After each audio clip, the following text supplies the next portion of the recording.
Hello everyone, ലോഗ്രാഡിൻ്റെ പുതിയൊരു ക്ലാസ്സിലേക്ക് എല്ലാവർക്കും സ്വാഗതം. നമ്മൾ നോക്കുന്നത് ഇന്ന് ഇന്ത്യൻ കോൺസ്റ്റിറ്റ്യൂഷനാണ്. അപ്പോൾ നമ്മൾ MCQ വഴി ഇന്ത്യൻ കോൺസ്റ്റിറ്റ്യൂഷൻ 10th പ്രിലിംസിൻ്റെ സിലബസ് കംപ്ലീറ്റ് കവർ ചെയ്യാനാണ് പോകുന്നത് കേട്ടോ. അപ്പോൾ നമുക്ക് പഠിക്കാനുള്ളത് ഫണ്ടമെൻ്റൽ റൈറ്റ്സും ഫണ്ടമെൻ്റൽ ഡ്യൂട്ടീസും, അതുപോലെ തന്നെ ദേശീയ ചിഹ്നങ്ങളും, മനുഷ്യാവകാശ കമ്മീഷൻ, വിവരാവകാശ കമ്മീഷൻ, പിന്നെ നമ്മൾ ക്വസ്റ്റ്യൻ പേപ്പറിൽ കണ്ടിട്ടുള്ള കുറച്ച് ക്വസ്റ്റ്യൻസും കൂടെ ഉൾപ്പെടുത്തിക്കൊണ്ട് അതിൻ്റെ റിലേറ്റഡ് ഫാക്ട്സും പറഞ്ഞ് നമ്മൾ ക്ലാസ് അവസാനിപ്പിക്കുന്നതാണ്. അപ്പോൾ നമുക്ക് നേരെ ക്ലാസ്സിലേക്ക് പോയാലോ. ഫസ്റ്റ് ക്വസ്റ്റ്യൻ, ഇന്ത്യൻ ഭരണഘടനയുടെ 3-ാം ഭാഗത്തിൽ പ്രതിപാദിച്ചിരിക്കുന്നത് എന്ത്? പൗരത്വം, മൗലിക കടമകൾ, മൗലിക അവകാശങ്ങൾ, നിർദ്ദേശക തത്വങ്ങൾ. എന്താണ് 3-ാം ഭാഗത്തിൽ പ്രതിപാദിച്ചിരിക്കുന്നത്? ആൻസർ വരുന്നത് ഇറ്റ്സ് ഓപ്ഷൻ സി, മൗലിക അവകാശങ്ങൾ. അപ്പോൾ മൗലിക അവകാശങ്ങളാണ് 3-ാം ഭാഗത്തിൽ പ്രതിപാദിച്ചിരിക്കുന്നത്. മൗലിക അവകാശങ്ങൾ ഭാഗം 3-ൽ ഉൾപ്പെടുത്തിയിരിക്കുന്നു. ആർട്ടിക്കിൾ എവിടെ തൊട്ടാണ്? 12 മുതൽ 35 വരെയാണ് ഭാഗം 3-ലുള്ളത് കേട്ടോ. ഭാഗം 3-ൽ ആർട്ടിക്കിൾ 12 മുതൽ 35 വരെയാണ് ഉള്ളത്. ഇനി മൗലിക അവകാശങ്ങളുടെ സംരക്ഷകൻ എന്നറിയപ്പെടുന്നത് ആരാണ്? സുപ്രീം കോടതിയാണ് മൗലിക അവകാശങ്ങളുടെ സംരക്ഷകൻ എന്ന് അറിയപ്പെടുന്നത്. കടമെടുത്തിരിക്കുന്നത് എവിടെ നിന്നാണ്? USA നിന്നാണ് മൗലിക അവകാശങ്ങൾ കടം കൊണ്ടിരിക്കുന്നത്. മൗലിക അവകാശങ്ങളുടെ ശില്പി എന്നറിയപ്പെടുന്നത് സർദാർ വല്ലഭായ് പട്ടേലാണ് മൗലിക അവകാശങ്ങളുടെ ശില്പി എന്ന് നമ്മൾ പറയുന്നത്. അപ്പോൾ ഇത്രയും കാര്യങ്ങളൊന്ന് ഓർത്തിരിക്കുക. ഇനി മൗലികാവകാശം എന്താണ്? ന്യായവാദത്തിന് അർഹമാണ്. കാരണം മൗലികാവകാശം കിട്ടിയില്ല എന്ന് പറഞ്ഞ് നമുക്ക് കോടതിയിൽ പോകാൻ പറ്റും. അതുപോലെ രാഷ്ട്രീയ ജനാധിപത്യം സ്ഥാപിച്ചെടുക്കുക എന്നതാണ് മൗലികാവകാശത്തിന്റെ ലക്ഷ്യം. 6 മൗലികാവകാശങ്ങളാണ് നമുക്കുള്ളത്. ഏതൊക്കെയാണ് 6 മൗലികാവകാശങ്ങൾ? സമത്വത്തിനുള്ള അവകാശം, സ്വാതന്ത്ര്യത്തിനുള്ള അവകാശം, ചൂഷണത്തിനെതിരായ അവകാശം, മതസ്വാതന്ത്ര്യത്തിനുള്ള അവകാശം, സാംസ്കാരികവും വിദ്യാഭ്യാസപരവുമായ അവകാശം, ഭരണഘടന പ്രതിവിധിക്കുള്ള അവകാശം. അങ്ങനെ 6 അവകാശങ്ങളാണ് നമുക്കുള്ളത്. സമത്വത്തിനുള്ളത് ആർട്ടിക്കിൾ 14 മുതൽ 18 വരെയാണ്. സ്വാതന്ത്ര്യത്തിനുള്ള അവകാശം 19 മുതൽ 22 വരെയാണ്. ചൂഷണത്തിനെതിരായ അവകാശം 23 മുതൽ 24 വരെ. മതസ്വാതന്ത്ര്യത്തിനുള്ള അവകാശം 25 മുതൽ 28 വരെ. ഇനി സാംസ്കാരികവും വിദ്യാഭ്യാസപരവുമായ അവകാശം 29, 30 എന്നീ ആർട്ടിക്കിളുകളാണ് കിടക്കുന്നത്. ഭരണഘടനാ പ്രതിവിധിക്കുള്ള അവകാശം ആർട്ടിക്കിൾ 32. അങ്ങനെ ഇത്രയും അവകാശങ്ങൾ ചേർന്നതാണ് നമ്മുടെ മൗലിക അവകാശങ്ങൾ എന്ന് പറയുന്നത്. രണ്ടാമത്തെ ക്വസ്റ്റ്യൻ നോക്കാം. മൗലിക അവകാശങ്ങൾ ഉൾപ്പെടെ ഇന്ത്യൻ ഭരണഘടനയുടെ ഏത് ഭാഗവും പാർലമെന്റിന് ഭേദഗതി ചെയ്യാം എന്ന് വ്യവസ്ഥ ചെയ്ത ഭരണഘടനാ ഭേദഗതി ഏതാണ്? ഓപ്ഷൻ എ 21-ാം ഭേദഗതി, ഓപ്ഷൻ ബി 22-ാം ഭേദഗതി, ഓപ്ഷൻ സി 26-ാം ഭേദഗതി, ഓപ്ഷൻ ഡി 27-ാം ഭേദഗതി. ഏത് ഭേദഗതി മുഖേനയാണ് എല്ലാ ഭാഗവും പാർലമെന്റിന് ഭേദഗതി ചെയ്യാമെന്ന് വ്യവസ്ഥ ചെയ്തത്? ആൻസർ ഇറ്റ്സ് ഓപ്ഷൻ ബി, 24-ാം ഭേദഗതി. 24-ാം ഭേദഗതി നടത്തിയ സമയത്തെ പ്രധാനമന്ത്രി ആരായിരുന്നു? നമ്മുടെ ഇന്ദിരാഗാന്ധിയാണ് പ്രധാനമന്ത്രി എന്ന് പറയുന്നത്. അതും കൂടി ഒന്ന് ഓർത്തിരിക്കുക. സ്വത്ത് സമ്പാദിക്കാനും സംരക്ഷിക്കാനുമുള്ള മൗലിക അവകാശത്തെ നിയമാവകാശമായി മാറ്റിയ ഭരണഘടനാ ഭേദഗതി ഏതാണ്? അപ്പൊ നിയമാവകാശമായി മാറ്റിയ ഭരണഘടനാ ഭേദഗതിയാണ് ചോദിച്ചിരിക്കുന്നത്. Option A 44, option B 46, option C 42, option D 47. ഏത് ഭേദഗതി മുഖേനയാണ്? 44-ാം ഭേദഗതി മുഖേനയാണ് സ്വത്തവകാശത്തെ എന്താക്കി മാറ്റിയത്? നിയമാവകാശമാക്കി മാറ്റിയത്. ഇപ്പൊ സ്വത്തവകാശം എന്തല്ല? മൗലിക അവകാശമല്ല. റിപ്പീറ്റഡ് ആയിട്ടുള്ള ക്വസ്റ്റ്യൻ ആണ്. ഇനിയും ഈ സ്വത്തവകാശത്തിന്റെ ക്വസ്റ്റ്യൻ ചോദിക്കാം. ഒരുപാട് ക്വസ്റ്റ്യൻ പേപ്പറിൽ കണ്ടിട്ടുള്ള ഒരു ക്വസ്റ്റ്യൻ ആണ് സ്വത്തവകാശമായിട്ട് സംബന്ധിച്ചുള്ള ക്വസ്റ്റ്യനുകൾ കേട്ടോ. ഭരണഘടന നിലവിൽ വരുമ്പോൾ മൗലിക അവകാശങ്ങളുടെ എണ്ണം എത്രയാണ്? 7 എണ്ണമായിരുന്നു മൗലിക അവകാശങ്ങൾ എന്ന് പറയുന്നത്. നിലവിൽ എത്രണ്ണേ ഉള്ളൂ? 6 എണ്ണമേ ഉള്ളൂ. കാരണം സ്വത്തവകാശം എന്താക്കി മാറ്റി? ഒരു നിയമാവകാശം അല്ലെങ്കിൽ ഒരു ഭരണഘടനാ അവകാശമാക്കി നമ്മൾ മാറ്റിയ ഭേദഗതിയാണ് ഏത്? 44-ാം ഭേദഗതി. 1978 മൊറാർജി ദേശായിയുടെ സമയത്താണ് ഇതിനെ മാറ്റുന്നത്. ഇനി ഇപ്പോൾ സ്വത്തവകാശം ഇൻക്ലൂഡ് ചെയ്തിരിക്കുന്ന ആർട്ടിക്കിൾ ഏതാണ്? 300A ഉൾപ്പെടുത്തിയിരിക്കുന്നത്. ഇതിപ്പോൾ 12-ാം ഭാഗത്തിന്റെ കീഴിലാണ് സ്വത്തവകാശം വരുന്നത് കേട്ടോ. മുമ്പ് 3-ലായിരുന്നു, ഇപ്പൊ അത് 12-ാം ഭാഗത്തിലാണ് വരുന്നത്. 4-ാമത്തെ ക്വസ്റ്റ്യൻ, പൊതു നിയമനങ്ങളിൽ അവസര സമത്വം ഉറപ്പാക്കുന്ന ഭരണഘടനാ അനുച്ഛേദം ഏതാണ്? അവസര സമത്വത്തെ കുറിച്ചാണ് ചോദിച്ചിരിക്കുന്നത്. ഓപ്ഷൻ എ അനുച്ഛേദം 15, ഓപ്ഷൻ ബി അനുച്ഛേദം 16, ഓപ്ഷൻ സി അനുച്ഛേദം 17, ഓപ്ഷൻ ഡി അനുച്ഛേദം 18. ഏതാണ് ആൻസർ വരുന്നത്? ആൻസർ വരുന്നത് ഓപ്ഷൻ ബി അനുച്ഛേദം 16 വരുന്നത് കേട്ടോ. അപ്പൊ അവസര സമത്വത്തെ പറ്റി പ്രതിപാദിക്കുന്ന ആർട്ടിക്കിൾ ഏതാണെന്ന് ചോദിച്ചു കഴിഞ്ഞാൽ അത് ആർട്ടിക്കിൾ 16. ഇന്ത്യൻ ഭരണഘടനയുടെ ആർട്ടിക്കിൾ 17 എന്തുമായി ബന്ധപ്പെട്ടിരിക്കുന്നു? ഒരുപാട് ക്വസ്റ്റ്യൻ പേപ്പറിൽ കണ്ടിട്ടുള്ള ക്വസ്റ്റ്യനാണ് ആർട്ടിക്കിൾ 17 എന്ന് പറയുന്നത്. ഓപ്ഷൻ എ പരിസ്ഥിതി സംരക്ഷണം, ഓപ്ഷൻ ബി അയിത്ത നിർമ്മാർജ്ജനം, ഓപ്ഷൻ സി മൗലിക കടമകൾ, ഓപ്ഷൻ ഡി നിയമവാഴ്ച. ഏതുമായിട്ടാണ് ബന്ധപ്പെട്ടിരിക്കുന്നത്? ആൻസർ വരുന്നത് ഇറ്റ്സ് ഓപ്ഷൻ ബി അയിത്ത നിർമ്മാർജ്ജനമായിട്ട് ബന്ധപ്പെട്ടതാണ് ആർട്ടിക്കിൾ 17 എന്ന് പറയുന്നത്. നമുക്ക് ഇതിന്റെ ഫാക്ട്സുകൾ നോക്കാം. ആർട്ടിക്കിൾ 14 എല്ലാവർക്കും അറിയാവുന്നതാണ്. നിയമത്തിന് മുന്നിൽ എല്ലാവരും തുല്യരാണെന്നും എല്ലാവർക്കും തുല്യ നിയമ പരിരക്ഷ നൽകുന്നു എന്നുമാണ് ആർട്ടിക്കിൾ 14 പറയുന്നത്. അപ്പൊ നിയമത്തിന് മുന്നിൽ എല്ലാവരും തുല്യരാണ് എന്ന് പറയുന്നതിനാണ് നമ്മൾ എന്ത് പറയുന്നത്? നിയമവാഴ്ച എന്ന് പറയുന്നത്. നമ്മളത് ബ്രിട്ടനിൽ നിന്നുമാണ് കടമെടുത്തിരിക്കുന്നത്. നിയമവാഴ്ച കടമെടുത്തിരിക്കുന്നത് എവിടെ നിന്നാണ്? ബ്രിട്ടനിൽ നിന്നുമാണ് കടമെടുത്തിരിക്കുന്നത്. എന്നാൽ എല്ലാവർക്കും തുല്യ നിയമ പരിരക്ഷ എന്നത് നമ്മൾ കടമെടുത്തിരിക്കുന്നത് അമേരിക്കയിൽ നിന്നുമാണ് കേട്ടോ. ഇത് രണ്ടും നമ്മൾ രണ്ടിടത്തുനിന്നാണ് കടമെടുത്തിരിക്കുന്നതെന്ന് ഓർത്തിരിക്കുക. ഇനി ആർട്ടിക്കിൾ 15 പറയുന്നത് മതം, വർഗം, ജാതി, ലിംഗം, ജന്മസ്ഥലം എന്നിവയുടെ അടിസ്ഥാനത്തിൽ ഒരു പൗരനോടും വിവേചനം പാടില്ല എന്ന് പറയുന്നതാണ് ആർട്ടിക്കിൾ 15. എന്നിരുന്നാലും സ്ത്രീകൾക്കും കുട്ടികൾക്കും പ്രത്യേക പരിഗണന നൽകാവുന്നതാണ് എന്ന് പറയുന്ന ആർട്ടിക്കിൾ ഏതെന്ന് ചോദിച്ചാൽ ഈ ആർട്ടിക്കിളിനകത്ത് ഉൾപ്പെടുത്തിയിട്ടുണ്ട്. അതുപോലെ തന്നെ സ്ത്രീകൾക്കും പുരുഷന്മാർക്കും തുല്യത ഉറപ്പുവരുത്തുന്ന ആർട്ടിക്കിൾ ഏത് എന്ന് ചോദിച്ചു കഴിഞ്ഞാൽ അത് ആർട്ടിക്കിൾ 15 ആണ്. ശ്രദ്ധിക്കണം, സ്ത്രീകൾക്കും പുരുഷന്മാർക്കും തുല്യ വേതനം എന്നല്ല പറഞ്ഞത്, തുല്യത ഉറപ്പുവരുത്തുന്ന ആർട്ടിക്കിൾ എന്നാണ്.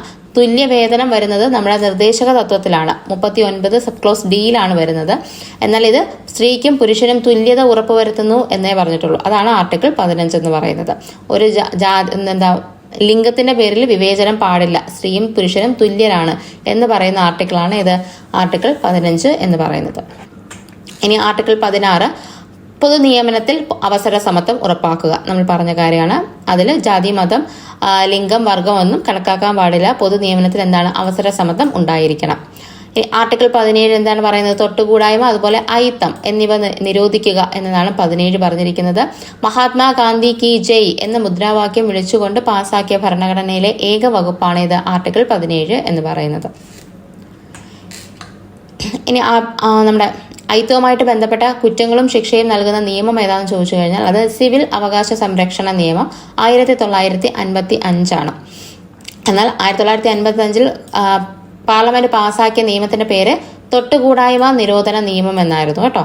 ഇതിനെ 1976 ഭേദഗതി ചെയ്ത് പേര് മാറ്റി പ്രൊട്ടക്ഷൻ ഓഫ് സിവിൽ റൈറ്റ്സ് അഥവാ സിവിൽ അവകാശ സംരക്ഷണ നിയമം എന്നാക്കി മാറ്റിയത്. അത് ഒന്ന് ഓർത്തിരിക്കുക. നിയമം വന്നത് 1955 നിയമത്തിന് ഭേദഗതി വരുത്തി പേര് മാറ്റിയത് 1976 എന്നത് ഓർത്തിരിക്കുക. 2 വർഷവും. ആർട്ടിക്കിൾ 18 പറയുന്നത് പദവി, നാമങ്ങൾ എന്നിവ നിർത്തലാക്കുക എന്നാണ്.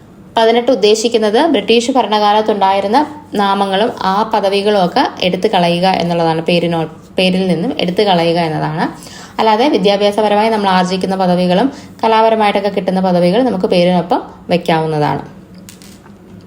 അടുത്ത ക്വസ്റ്റ്യൻ, അടിയന്തരാവസ്ഥ കാലത്ത് മൗലിക അവകാശങ്ങൾ നിഷേധിക്കപ്പെടുന്നത് ഏത് അനുച്ഛേദത്തിലൂടെയാണ്? മൗലിക അവകാശങ്ങൾ അടിയന്തരാവസ്ഥ കാലത്ത് നിഷേധിക്കുന്നത് ഏത് അനുച്ഛേദത്തിലൂടെയാണെന്നാണ് ചോദ്യം. Option A 350, option B 359, option C 300, option D 360. ഏത് ആർട്ടിക്കിൾ വഴിയിട്ടാണ് മൗലികാവകാശം അടിയന്തരാവസ്ഥ കാലത്ത് നിഷേധിക്കപ്പെടുന്നത്? അത് ഓപ്ഷൻ ബി 359 പ്രകാരമാണ് നിഷേധിക്കപ്പെടുന്നത് കേട്ടോ. നമുക്കതിന്റെ ഡീറ്റെയിൽസ് നോക്കാം. അടിയന്തരാവസ്ഥ കാലത്ത് നിഷ്ഫലമാകുന്ന ഒരു കാര്യമാണ് നമ്മുടെ മൗലിക അവകാശങ്ങൾ എന്ന് പറയുന്നത്. ഇത് റദ്ദ് ചെയ്യാനുള്ള അധികാരം ആർക്കാണുള്ളത്? രാഷ്ട്രപതിക്കാണ് അധികാരമുള്ളത്. രാഷ്ട്രപതിക്കാണ് അധികാരം കൊടുക്കുന്ന ആർട്ടിക്കിളാണ് ആർട്ടിക്കിൾ 359 എന്ന് പറയുന്നത്. അടിയന്തരാവസ്ഥ സമയത്ത് പോലും റദ്ദ് ചെയ്യാൻ കഴിയാത്ത മൗലിക അവകാശം ഏത്? റദ്ദ് ചെയ്യാൻ പറ്റാത്തത് എന്നാ ചോദിച്ചിരിക്കുന്നത്. ഏതാണ്? ആർട്ടിക്കിൾ 20ഉം 21ഉം നമുക്ക് റദ്ദ് ചെയ്യാനായിട്ട് പറ്റത്തില്ല. എന്നാൽ ആർട്ടിക്കിൾ 358 പ്രകാരം ആർട്ടിക്കിൾ 19 എന്താണ്? എക്സ്റ്റേണൽ എമർജൻസി സമയത്ത് രാഷ്ട്രപതിയുടെ ഇടപെടലില്ലാതെ തന്നെ റദ്ദാക്കപ്പെടുന്നു. നമ്മൾ ദേശീയ അടിയന്തരാവസ്ഥ 3 രീതിയിലുണ്ടെന്നറിയാം. എക്സ്റ്റേണൽ എമർജൻസി ഉണ്ട്, അതുപോലെ 2 എക്സ്റ്റേണൽ എമർജൻസി സിറ്റുവേഷൻസും ഉണ്ട്, ഒരു ഇന്റേണൽ എമർജൻസി സിറ്റുവേഷനും ഉണ്ട്. അതിൽ എക്സ്റ്റേണൽ ബാഹ്യ ആക്രമണം വരുന്ന സമയത്ത് നമ്മുടെ ആർട്ടിക്കിൾ 19 മൗലിക സ്വാതന്ത്ര്യങ്ങൾ എന്ത് ചെയ്യും? രാഷ്ട്രപതിയുടെ ഇടപെടലില്ലാതെ തന്നെ എന്താവും? റദ്ദാക്കപ്പെടും. അത് ഏത് ആർട്ടിക്കിളിലാണ് പറഞ്ഞിരിക്കുന്നത്? 358. അടിയന്തരാവസ്ഥ കാലത്ത് റദ്ദാക്കപ്പെടുന്നത് ഏത് ആർട്ടിക്കിൾ വഴിയാണെന്ന് ചോദിച്ചാൽ അത് 359. 19ന്റെ കാര്യം എടുത്തു ചോദിക്കുമ്പോഴാണ് നമ്മൾ 358 പറ്റിയിട്ട് ഓർക്കേണ്ടത്. അടുത്ത ക്വസ്റ്റ്യൻ, ഇന്ത്യയുടെ മാഗ്ന കാർട്ട എന്താണ്? ഇന്ത്യയുടെ മാഗ്ന കാർട്ട എന്ന് വിശേഷിപ്പിക്കുന്നത് എന്തിനെയാണ്? മൗലിക ചുമതലകൾ, മൗലിക അവകാശങ്ങൾ, നിർദ്ദേശക തത്വങ്ങൾ, നിയമവാഴ്ച. എന്തിനെയാണ് ഇന്ത്യയുടെ മാഗ്ന കാർട്ട എന്ന് വിശേഷിപ്പിക്കുന്നത്? മൗലിക അവകാശങ്ങളെയാണ് നമ്മൾ ഇന്ത്യയുടെ മാഗ്ന കാർട്ട എന്ന് വിശേഷിപ്പിക്കുന്നത് കേട്ടോ. അതുപോലെ ഇന്ത്യൻ ഭരണഘടനയുടെ ആണിക്കല്ല് എന്നറിയപ്പെടുന്നത് എന്തിനെയാണ്? ഇന്ത്യൻ ഭരണഘടനയുടെ ആണിക്കല്ല് എന്നറിയപ്പെടുന്നത്? മൗലിക അവകാശങ്ങളെ തന്നെയാണ് ഇന്ത്യൻ ഭരണഘടനയുടെ ആണിക്കല്ല് എന്നറിയപ്പെടുന്നത്. മതം, വർഗം, ജാതി, ലിംഗം, ജന്മസ്ഥലം എന്നിവയുടെ അടിസ്ഥാനത്തിൽ ഒരു പൗരനോടും വിവേചനം പാടില്ല എന്ന് അനുശാസിക്കുന്ന ഭരണഘടനാ വകുപ്പ് ഏതാണ്? നമ്മൾ നേരത്തെ പഠിച്ച കാര്യമാണ്. ഏതാണ്? ആൻസർ കിട്ടുന്നുണ്ടോ? പെട്ടെന്ന് ഓർത്തെടുക്കാൻ പറ്റുന്നുണ്ടോ? ആൻസർ അനുച്ഛേദം 15 ആൻസർ വരുന്നത് കേട്ടോ. മതം, വർഗം, ജാതി, ലിംഗം, ജന്മസ്ഥലം എന്നിവയുടെ പേരിൽ എന്ത് ചെയ്യാൻ പാടില്ല? വിവേചനം പാടില്ല. എല്ലായിടത്തും അവർക്ക് കയറാനുള്ള അനുവാദമുണ്ട്. പബ്ലിക്കായിട്ടുള്ള എന്ന് വെച്ചാൽ പൊതു ഇടങ്ങളിൽ എല്ലാവർക്കും ഒരേ സ്വാതന്ത്ര്യമാണ് ഉള്ളത്. പബ്ലിക്കായിട്ടുള്ള ഒരു ഹോട്ടലിൽ എല്ലാവർക്കും ഭക്ഷണം കഴിക്കാനുള്ള അനുവാദമുണ്ട്. പബ്ലിക്കായിട്ടുള്ള ഒരു കിണറിൽ നിന്നും വെള്ളം എടുക്കാനുള്ള അധികാരം എല്ലാവർക്കും ഉണ്ട്. ഇതെല്ലാം പറയുന്നത് ഈ 15ാമത്തെ ആർട്ടിക്കിളിലാണ് കേട്ടോ. അപ്പോൾ വിവേചനം പാടില്ല എന്ന് പറയുന്ന ആർട്ടിക്കിളാണ് ആർട്ടിക്കിൾ 15 എന്ന് പറയുന്നത്. ആർട്ടിക്കിൾ 9 വരുന്നത് പൗരത്വമായിട്ട് ബന്ധപ്പെട്ടിട്ടാണ്. അത് നമ്മളിപ്പോൾ നോക്കേണ്ട ആവശ്യമില്ല.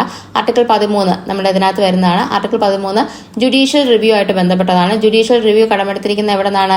USA അഥവാ അമേരിക്കയിൽ നിന്നുമാണ് ജുഡീഷ്യൽ റിവ്യൂ കടമെടുത്തിരിക്കുന്നത്. ഇനി ആർട്ടിക്കിൾ 19 നമ്മളിനി അങ്ങോട്ട് പഠിക്കും. നമുക്കപ്പം നോക്കാം. പൗരന്റെ മൗലിക അവകാശങ്ങൾക്കുമേൽ നിയന്ത്രണങ്ങൾ ഏർപ്പെടുത്താൻ അധികാരമുള്ളത് ആർക്കാണ്? നിയന്ത്രണങ്ങൾ ഏർപ്പെടുത്താൻ അധികാരം ആർക്കാണുള്ളതെന്ന് ചോദിച്ചാൽ അതിന്റെ ഉത്തരം എ സുപ്രീം കോടതി, ഓപ്ഷൻ ബി പ്രധാനമന്ത്രി, ഓപ്ഷൻ സി രാഷ്ട്രപതി, ഓപ്ഷൻ ഡി പാർലമെന്റ്. ഇതിൽ നിയന്ത്രണങ്ങൾ ഏർപ്പെടുത്താൻ അധികാരമുള്ളത് ആർക്കാണ്? പാർലമെന്റിനാണ് നിയന്ത്രണങ്ങൾ ഏർപ്പെടുത്താൻ അധികാരമുള്ളത് കേട്ടോ. ഇനി മൗലിക അവകാശങ്ങളിൽ നിഷ്പ്രമം ആകുന്നത് എപ്പോഴാണ്? മൗലികാവകാശങ്ങൾ റദ്ദാക്കപ്പെടുന്നത് എപ്പോഴാണ് എന്നാണ് ചോദ്യം. തിരഞ്ഞെടുപ്പ് കാലത്ത്, അവിശ്വാസ പ്രമേയം പാസാക്കുമ്പോൾ, അടിയന്തരാവസ്ഥ കാലത്ത്, തിരഞ്ഞെടുപ്പിൽ ആർക്കും ഭൂരിപക്ഷം കിട്ടാത്തപ്പോൾ. എപ്പോഴാണ് മൗലികാവകാശങ്ങൾ റദ്ദാക്കപ്പെടുന്നത്? അടിയന്തരാവസ്ഥ കാലത്താണ് മൗലികാവകാശങ്ങൾ റദ്ദാക്കപ്പെടുന്നത്. ഇന്ത്യൻ പൗരന്റെ മൗലിക അവകാശങ്ങളിൽ ഉൾപ്പെടാത്ത അവകാശം ഏതാണ്? ഈ ക്വസ്റ്റ്യൻ എപ്പോഴും ചോദിക്കാറുണ്ട് കേട്ടോ. മിക്കപ്പോഴും ഉത്തരം സ്വത്തവകാശം തന്നെയായിരിക്കും ഉത്തരം വരുന്നത്. അപ്പോൾ ഇവിടുത്തെ ഉത്തരം സ്വത്തവകാശമാണ് കേട്ടോ. സ്വത്ത് സമ്പാദിക്കാനുള്ള അവകാശമാണ് ഇന്ത്യൻ പൗരന്റെ മൗലിക അവകാശങ്ങളിൽ ഉൾപ്പെടാത്ത അവകാശം എന്ന് പറയുന്നത്. ബാക്കിയുള്ള ആശയപ്രകടനത്തിനുള്ള അവകാശം ഉണ്ട്, തുല്യതയ്ക്കുള്ള അവകാശമുണ്ട്, ഇന്ത്യയിൽ എവിടെയും സ്വതന്ത്രമായി സഞ്ചരിക്കാനുള്ള അവകാശമൊക്കെ ഇന്ത്യൻ പൗരന്റെ മൗലിക അവകാശങ്ങളിൽ ഉൾപ്പെടുന്നതാണ്. 6 മൗലിക സ്വാതന്ത്ര്യങ്ങളെ കുറിച്ച് പ്രതിപാദിക്കുന്ന അനുച്ഛേദം ഏതാണ്? 6 മൗലിക സ്വാതന്ത്ര്യങ്ങളെ കുറിച്ച്. മൗലിക സ്വാതന്ത്ര്യം കേട്ടോ. ഇതിലാണ് 19, 26, 15, 21. ഏത് ആർട്ടിക്കിളിലാണ്? ആർട്ടിക്കിൾ 19 മൗലിക സ്വാതന്ത്ര്യങ്ങളെ കുറിച്ച് പ്രതിപാദിക്കുന്നത്. ആർട്ടിക്കിൾ 19 പറ്റി നമുക്ക് നോക്കാം. ആർട്ടിക്കിൾ 19(1) നമ്മൾ എന്തെന്ന് പറയുന്നത്? 6 മൗലിക സ്വാതന്ത്ര്യങ്ങളെ കുറിച്ച് പ്രതിപാദിക്കുന്നത്. അതിൽ 1A, 1B അങ്ങനെയാണ് പോകുന്നത് കേട്ടോ. 19(1)(a) എന്തിനെ പറ്റി പ്രതിപാദിക്കുന്ന? അഭിപ്രായ സ്വാതന്ത്ര്യം, പത്രസ്വാതന്ത്ര്യം ഒക്കെ വരുന്നത് ഇതിനകത്താണ്. 1A വരുന്നത്. അതുപോലെ തന്നെ നമ്മുടെ വിവരാവകാശം എന്ന് പറയുന്നത് എന്താണ്? മൗലിക അവകാശമാണ് എന്ന് പറയുന്നതും 19(1)(a) പ്രകാരമാണ്. ഇനി 19(1)(b) എന്ന് പറയുന്നത് എന്താണ്? ആയുധങ്ങളില്ലാതെ സമാധാനപരമായി സമ്മേളിക്കാനുള്ള സ്വാതന്ത്ര്യമാണ്. എന്ന് തരുന്നത് 1B തരുന്നത്. 19(1)(c) സംഘടന എന്ന് ആലോചിച്ച് വെച്ചിരിക്കുക. സംഘടന രൂപീകരിക്കാനുള്ള സ്വാതന്ത്ര്യമാണ് 19(1)(c) തരുന്നത്. ഇനി 19(1)(d) എന്തിനുള്ള സ്വാതന്ത്ര്യമാണ്? സഞ്ചാര സ്വാതന്ത്ര്യമാണ് തരുന്നത് കേട്ടോ. നമുക്ക് എവിടെയും സഞ്ചരിക്കാനുള്ള, ഇന്ത്യയിൽ ഉടനീളം എവിടെയും സഞ്ചരിക്കാനുള്ള സ്വാതന്ത്ര്യമാണ്. ഇനി 19(1)(e) എന്ന് പറയുന്നത് ഇന്ത്യയിൽ എവിടെയും താമസിക്കുവാനുള്ള സ്വാതന്ത്ര്യമാണ് നമുക്ക് 1E തരുന്നത്. 19(1)(g) തരുന്നത് മാന്യമായ ഏത് തൊഴിലും ചെയ്യുവാനുള്ള സ്വാതന്ത്ര്യമാണ്. അപ്പൊ തൊഴിൽ ചെയ്യാനുള്ള സ്വാതന്ത്ര്യമാണ് തരുന്നത്. അപ്പൊ ആദ്യം എന്താണ് പറഞ്ഞത്? അഭിപ്രായം നടത്താനുള്ള സ്വാതന്ത്ര്യം, അത് കഴിഞ്ഞ് സമ്മേളിക്കാനുള്ള സ്വാതന്ത്ര്യം, അത് കഴിഞ്ഞ് സംഘടന രൂപീകരിക്കാനുള്ള സ്വാതന്ത്ര്യം, സംഘടന രൂപീകരിച്ചു കഴിഞ്ഞാൽ സഞ്ചരിക്കാനുള്ള സ്വാതന്ത്ര്യം, സഞ്ചരിച്ചാൽ താമസിക്കാനുള്ള സ്വാതന്ത്ര്യം, താമസിച്ചു കഴിഞ്ഞാൽ നമുക്ക് ജോലി വേണം, ഇപ്പൊ തൊഴിൽ ചെയ്യാനുള്ള സ്വാതന്ത്ര്യം. അങ്ങനെ 6 കാര്യങ്ങളാണ് ഓർത്തിരിക്കേണ്ടത്. അത് ഈ മാന്യമായ തൊഴിൽ എന്ന് പറയുന്നത് G ആണ്. ABCDEF വരുമ്പോഴത്തേക്ക് F എന്ന് എഴുതി വെക്കരുത്. കാരണം മൗലിക സ്വാതന്ത്ര്യമായ 19(1)(f) 44ാം ഭേദഗതി വഴി ഒഴിവാക്കി. അതാണ് സ്വത്തവകാശം നമ്മുടെ F-ൽ ഉൾപ്പെടുത്തിയിരുന്നു. അത് 41ാമത്തെ ഭേദഗതി വഴി നമ്മൾ എന്ത് ചെയ്തു? ഒഴിവാക്കുകയാണ് ചെയ്തത് കേട്ടോ. അപ്പം അത്രയും കാര്യങ്ങൾ ഇവിടെ ഓർത്തിരിക്കുക. ആർട്ടിക്കിൾ 14 പ്രകാരമുള്ള നിയമത്തിന് മുന്നിൽ തുല്യത എന്ന ഭരണഘടനാ തത്വത്തിൽ നിന്നും ഇളവ് ലഭിക്കുന്ന പദവി ഏതാണ്? ആർട്ടിക്കിൾ 14 പ്രകാരം എന്താണ് നമ്മൾ പറഞ്ഞു? എല്ലാവരും നിയമത്തിന് മുന്നിൽ തുല്യരാണ്, അതുപോലെ എല്ലാവർക്കും നിയമപരിരക്ഷ ഒരുപോലെ നൽകണം എന്നൊക്കെ നമ്മൾ പറഞ്ഞല്ലോ. അപ്പൊ 14 പ്രകാരം അതിന് ഇളവ് ലഭിക്കുന്നത് ആർക്കാണെന്നാണ് ചോദ്യം. ഉപരാഷ്ട്രപതി, പ്രധാനമന്ത്രി, രാഷ്ട്രപതി, ലോക്സഭാ സ്പീക്കർ. ആരാണ്? രാഷ്ട്രപതിക്കാണ് ഇതിന് ഇളവ് ലഭിക്കുന്നത്. രാഷ്ട്രപതി അതുപോലെ തന്നെ നമ്മുടെ സംസ്ഥാന ഗവർണർമാർക്കും എന്താണ് ഈ ഇതിൽ നിന്നും 14 നിന്നും ഇളവ് ലഭിക്കുന്നുണ്ട്. ആർട്ടിക്കിൾ 361 എന്ത് പറയുന്നത്? ഇതിന് ഇളവ്, ഇവർക്ക് ഇളവ് ലഭിക്കുന്നതിന് കാരണമായിട്ട് പറയുന്നത് എന്ന് വെച്ചാൽ ഇവരെ മുൻകൂറായിട്ട് അറിയിക്കണം, അറസ്റ്റ് ചെയ്യാൻ പാടില്ല, അങ്ങനെയൊക്കെയുള്ള കാര്യങ്ങൾ പറയുന്ന ആർട്ടിക്കിളാണ് ആർട്ടിക്കിൾ 361 എന്ന് പറയുന്നത്. അതൊന്നും ഇപ്പോൾ ഓർത്തിരിക്കേണ്ട, ഈ ഒരു കാര്യം ഓർത്തിരുന്നാൽ മതി. 14 പ്രകാരം ആർക്കാണ് ഇളവ് ലഭിക്കുന്നത് ചോദിച്ചു കഴിഞ്ഞാൽ രാഷ്ട്രപതി, ഗവർണർ എന്നിവർക്കാണ് ഇളവ് ലഭിക്കുന്നത്. അടിയന്തരാവസ്ഥ സമയങ്ങളിൽ മൗലിക അവകാശങ്ങളിൽ റദ്ദ് ചെയ്യാനുള്ള അധികാരം ഉള്ളത് ആർക്കാണ്? അടിയന്തരാവസ്ഥ സമയത്ത് ആർക്കാണ് അധികാരമുള്ളത്? നമ്മൾ നേരത്തെ പറഞ്ഞ ക്വസ്റ്റ്യനാണ്. രാഷ്ട്രപതിക്കാണ് എന്ത് റദ്ദ് ചെയ്യാനുള്ള അവകാശമുള്ളത്. അസ്പൃശ്യത നിരോധനം വ്യവസ്ഥ ചെയ്യുന്ന അനുച്ഛേദം ഏതാണ്? ഈ വാക്ക് കേട്ടിട്ട് പേടിക്കണ്ട. ഏതാണ്? അനുച്ഛേദം 15, 17, 39, 21 ഏതാണ്? നമ്മൾ അൺടച്ചബിലിറ്റിക്ക് പറയുന്ന മറ്റൊരു വേർഡാണ് അസ്പൃശ്യത എന്ന് പറയുന്നത്. ആർട്ടിക്കിൾ 17 എന്ത് ഇതിന് ആൻസർ ആയിട്ട് വരുന്നത്. ആർട്ടിക്കിൾ 20 തൊട്ട് നമ്മൾ നോക്കാം. 19 നമ്മൾ പഠിച്ചു കഴിഞ്ഞാൽ പിന്നെ 20 തൊട്ട് നോക്കാം. ആർട്ടിക്കിൾ 20 ഒരു കുറ്റവാളിക്ക് ലഭിക്കുന്ന 3 തരത്തിലുള്ള സംരക്ഷണങ്ങളാണ് ആർട്ടിക്കിൾ 20 പറയുന്നത്. എന്തൊക്കെയാണ്? സ്വന്തമായിട്ട് അയാളുടെ ആ വ്യക്തിയിൽ നിന്ന് തന്നെ ക്രിമിനൽ കുറ്റത്തിന് മേലെ തെളിവെടുക്കാൻ പാടില്ല. ഒരു കുറ്റത്തിന് ഒന്നിൽ കൂടുതൽ തവണ ശിക്ഷിക്കാൻ പാടില്ല. അതുപോലെ തന്നെ കുറ്റം ചെയ്യുന്ന സമയത്ത് ഉള്ള നിയമത്തിൽ വെച്ച് മാത്രമേ നമ്മൾ അയാളെ ശിക്ഷിക്കാൻ പാടുള്ളൂ എന്നൊക്കെ പറയുന്ന ആർട്ടിക്കിളാണ് ഇത് ആർട്ടിക്കിൾ 20 എന്ന് പറയുന്നത്. ഇനി ആർട്ടിക്കിൾ 21 ഏറ്റവും ഇമ്പോർട്ടന്റ് ആയിട്ടുള്ള ആർട്ടിക്കിളാണ് ജീവിക്കുവാനും അതുപോലെ വ്യക്തി സ്വാതന്ത്ര്യത്തിനുമുള്ള അവകാശം. നമുക്ക് ഇഷ്ട പങ്കാളിയെ തിരഞ്ഞെടുക്കാൻ പൊതുയിടങ്ങളിൽ പുകവലി പാടില്ല. അതുപോലെ അങ്ങനെയുള്ള പ്രൈവസി മാറ്റേഴ്സിന്റെ ആ ഒരു കേസസ്, പുട്ടസ്വാമി വേഴ്സസ് കേസ് ഒക്കെ വരുന്നത് ഈ ആർട്ടിക്കിൾ 21 പശ്ചാത്തലത്തിലാണ് കേട്ടോ. അപ്പം അത് ഓർത്തിരിക്കുക. ഇനി ആർട്ടിക്കിൾ 21A നമ്മൾ ഇൻക്ലൂഡ് ചെയ്തതാണ്. 6 മുതൽ 14 വയസ്സ് വരെയുള്ള കുട്ടികൾക്ക് സൗജന്യ വിദ്യാഭ്യാസം മൗലിക അവകാശമാണ് എന്ന് പറഞ്ഞ ആർട്ടിക്കിളാണ് ആർട്ടിക്കിൾ 21A. ഇമ്പോർട്ടന്റ് ആയിട്ടുള്ള ആർട്ടിക്കിളാണ്, വീണ്ടും പരീക്ഷയ്ക്ക് ചോദിക്കാവുന്നതാണ്. ആർട്ടിക്കിൾ 21A ഭരണഘടനയിൽ കൂട്ടിച്ചേർത്ത ഭേദഗതിയാണ് ഏത്? 86 ഭേദഗതി 2002 ഉള്ള ഭേദഗതി നിയമം പാർലമെന്റ് പാസ്സാക്കിയത് 2009 ഓഗസ്റ്റ് 26 അതുപോലെ അത് നിലവിൽ വരുന്നത് 2010 ഏപ്രിൽ 1 നിലവിൽ വരുന്നത് കേട്ടോ. നിലവിൽ വന്ന ഡേറ്റ് ഓർത്തിരിക്കുക, ചോദിച്ചേക്കാം. ആർട്ടിക്കിൾ 22 പറ്റി പറയുകയാണെങ്കിൽ നിയമവിധേയമല്ലാതെ അറസ്റ്റിനും തടങ്കലിനും എതിരായ സംരക്ഷണത്തെ പറ്റിയിട്ടാണ് ആർട്ടിക്കിൾ 22 പറയുന്നത്. എന്ന് വെച്ചാൽ കരുതൽ തടങ്കലിനെ പറ്റിയിട്ടാണ് ആർട്ടിക്കിൾ 22 നമ്മൾ പറയുന്നത്. അതുപോലെ ആർട്ടിക്കിൾ 23 മനുഷ്യക്കടത്ത്, അതുപോലെ അടിമത്തം, നിർബന്ധിത തൊഴിലെടുപ്പിക്കൽ എന്നിവ നിരോധിക്കുന്നതാണ് ആർട്ടിക്കിൾ 23. ആർട്ടിക്കിൾ 24 പറയുന്നത് ബാലവേല നിരോധനം. ബാലവേല സെപ്പറേറ്റ് ആയിട്ടാണ്, ഇതിന്റെ കൂട്ടത്തിലല്ല. ഈ ആർട്ടിക്കിൾ 24 ബാലവേല നിരോധനം. ഓർത്തിരിക്കുക, വീണ്ടും ചോദിക്കാം. ലോക ബാലവേല വിരുദ്ധ ദിനം എന്നാണ്? ജൂൺ 12 ലോക ബാലവേല വിരുദ്ധ ദിനം എന്ന് പറയുന്നത്. ബാലവേലയ്ക്കെതിരെ പ്രവർത്തിക്കുന്ന കൈലാഷ് സത്യാർത്ഥിയുടെ സംഘടന ഏത് എന്ന് ചോദിച്ചു കഴിഞ്ഞാൽ ബച്പൻ ബച്ചാവോ ആന്തോളൻ കേട്ടോ. അത് ഒക്കെ ഇനിയും ചോദിക്കാവുന്ന ക്വസ്റ്റ്യൻസ് ആണ്. കൈലാഷ് സത്യാർത്ഥിക്ക് നോബൽ സമ്മാനം ലഭിച്ച വർഷം എന്നാണ്? 2014. മലാല യൂസഫ്സായുടെ ഒപ്പം സമാധാനത്തിന് നോബൽ സമ്മാനം ലഭിച്ച വ്യക്തിയാണ് കൈലാഷ് സത്യാർത്ഥി എന്ന് പറയുന്നത്. ആർട്ടിക്കിൾ 25 തൊട്ട് 28 മതസ്വാതന്ത്ര്യത്തെക്കുറിച്ചാണ് പറയുന്നത്. ആർട്ടിക്കിൾ 25 പറയുന്നത് ഇഷ്ടമുള്ള മതത്തിൽ വിശ്വസിക്കുവാനും ആചരിക്കുവാനും പ്രചരിപ്പിക്കുവാനുമുള്ള അവകാശമാണ്. ഏത് മതത്തിൽ വേണമെങ്കിലും വിശ്വസിക്കാം, അത് ആചരിക്കാം, അത് പ്രചരിപ്പിക്കാം, അതിനൊരു പ്രശ്നവുമില്ല എന്ന് പറയുന്നതാണ് ആർട്ടിക്കിൾ 25. ആർട്ടിക്കിൾ 26 പറയുന്നത് മതവിഭാഗങ്ങൾക്ക് മതജീവകാരുണ്യ സ്ഥാപനങ്ങൾ സ്ഥാപിക്കാനും നോക്കി നടത്താനുമുള്ള അവകാശമാണ് തരുന്നത് 26. ഇനി ആർട്ടിക്കിൾ 27 പറയുന്നത് ഏതെങ്കിലും പ്രത്യേക മതത്തിന്റെ പ്രോത്സാഹനത്തിന് വേണ്ടി നികുതികൾ കൊടുക്കാൻ നിർബന്ധിക്കുന്നതിനെതിരായിട്ടുള്ള അവകാശമാണ്. നമ്മൾ നിർബന്ധിച്ച് നികുതി വാങ്ങിക്കാൻ പാടില്ല മതത്തിന്റെ അല്ലെങ്കിൽ മതസ്ഥാപനങ്ങളെ പ്രോത്സാഹിപ്പിക്കുന്നതിന് വേണ്ടിയിട്ട് നിർബന്ധിത നികുതി പാടില്ല എന്ന് പറയുന്നതാണ് ആർട്ടിക്കിൾ 27 കേട്ടോ. ആർട്ടിക്കിൾ 28 പറയുന്നത് എന്താണ്? ഗവൺമെന്റ് നടത്തുന്നതോ ഗവൺമെന്റിന്റെ സഹായം സ്വീകരിക്കുന്നതോ ആയ വിദ്യാഭ്യാസ സ്ഥാപനങ്ങളിൽ മതബോധം നടത്തുവാനോ മതാചാരങ്ങൾ നിർബന്ധിക്കുവാനോ പാടുള്ളതല്ല എന്ന് പറയുന്നതാണ് ആർട്ടിക്കിൾ 28. പ്രത്യേകം ശ്രദ്ധിക്കുക, ഗവൺമെന്റ് നടത്തുന്ന സ്ഥാപനങ്ങളിലായിരിക്കണം, അല്ലെങ്കിൽ ഗവൺമെന്റിന്റെ സഹായം നേടുന്ന വിദ്യാഭ്യാസ സ്ഥാപനങ്ങളായിരിക്കണം. അല്ലാതെ ഉള്ളിടത്തൊക്കെ എന്ത് ചെയ്യാം, മതബോധമൊക്കെ നടത്താവുന്നതാണ്. ഇനി നമ്മൾ അടുത്ത ക്വസ്റ്റ്യനിലേക്ക് പോവാണ്. ഭരണഘടനയുടെ ആർട്ടിക്കിൾ 29, 30 എന്തുമായി ബന്ധപ്പെട്ടിരിക്കുന്നു? മതസ്വാതന്ത്ര്യത്തിനുള്ള അവകാശം, സമത്വത്തിനുള്ള അവകാശം, സാംസ്കാരികവും വിദ്യാഭ്യാസപരവുമായ അവകാശം, സ്വാതന്ത്ര്യത്തിനുള്ള അവകാശം. 29, 30 എന്തുമായിട്ട് ബന്ധപ്പെട്ടിരിക്കുന്നു? സാംസ്കാരികവും വിദ്യാഭ്യാസപരവുമായ അവകാശവുമായിട്ട് ബന്ധപ്പെട്ടിരിക്കുന്നു. ഇനി 29 എന്താണ് പറയുന്നത്? ന്യൂനപക്ഷ വിഭാഗങ്ങളുടെ താല്പര്യങ്ങൾ സംരക്ഷിക്കുന്നു എന്നാണ് ആർട്ടിക്കിൾ 29 പറയുന്നത്. 30 എന്താണ്? ന്യൂനപക്ഷ വിഭാഗങ്ങൾക്ക് വിദ്യാഭ്യാസ സ്ഥാപനങ്ങൾ ആരംഭിക്കാനുള്ള അവകാശത്തെ പറ്റിയിട്ടാണ് 30 പറയുന്നത്. ന്യൂനപക്ഷ അവകാശങ്ങൾ സംരക്ഷിക്കുന്ന ആർട്ടിക്കിൾ ഏത് എന്ന് ചോദിച്ചു കഴിഞ്ഞാൽ 29, 30 ആണ് വരുന്നത് കേട്ടോ.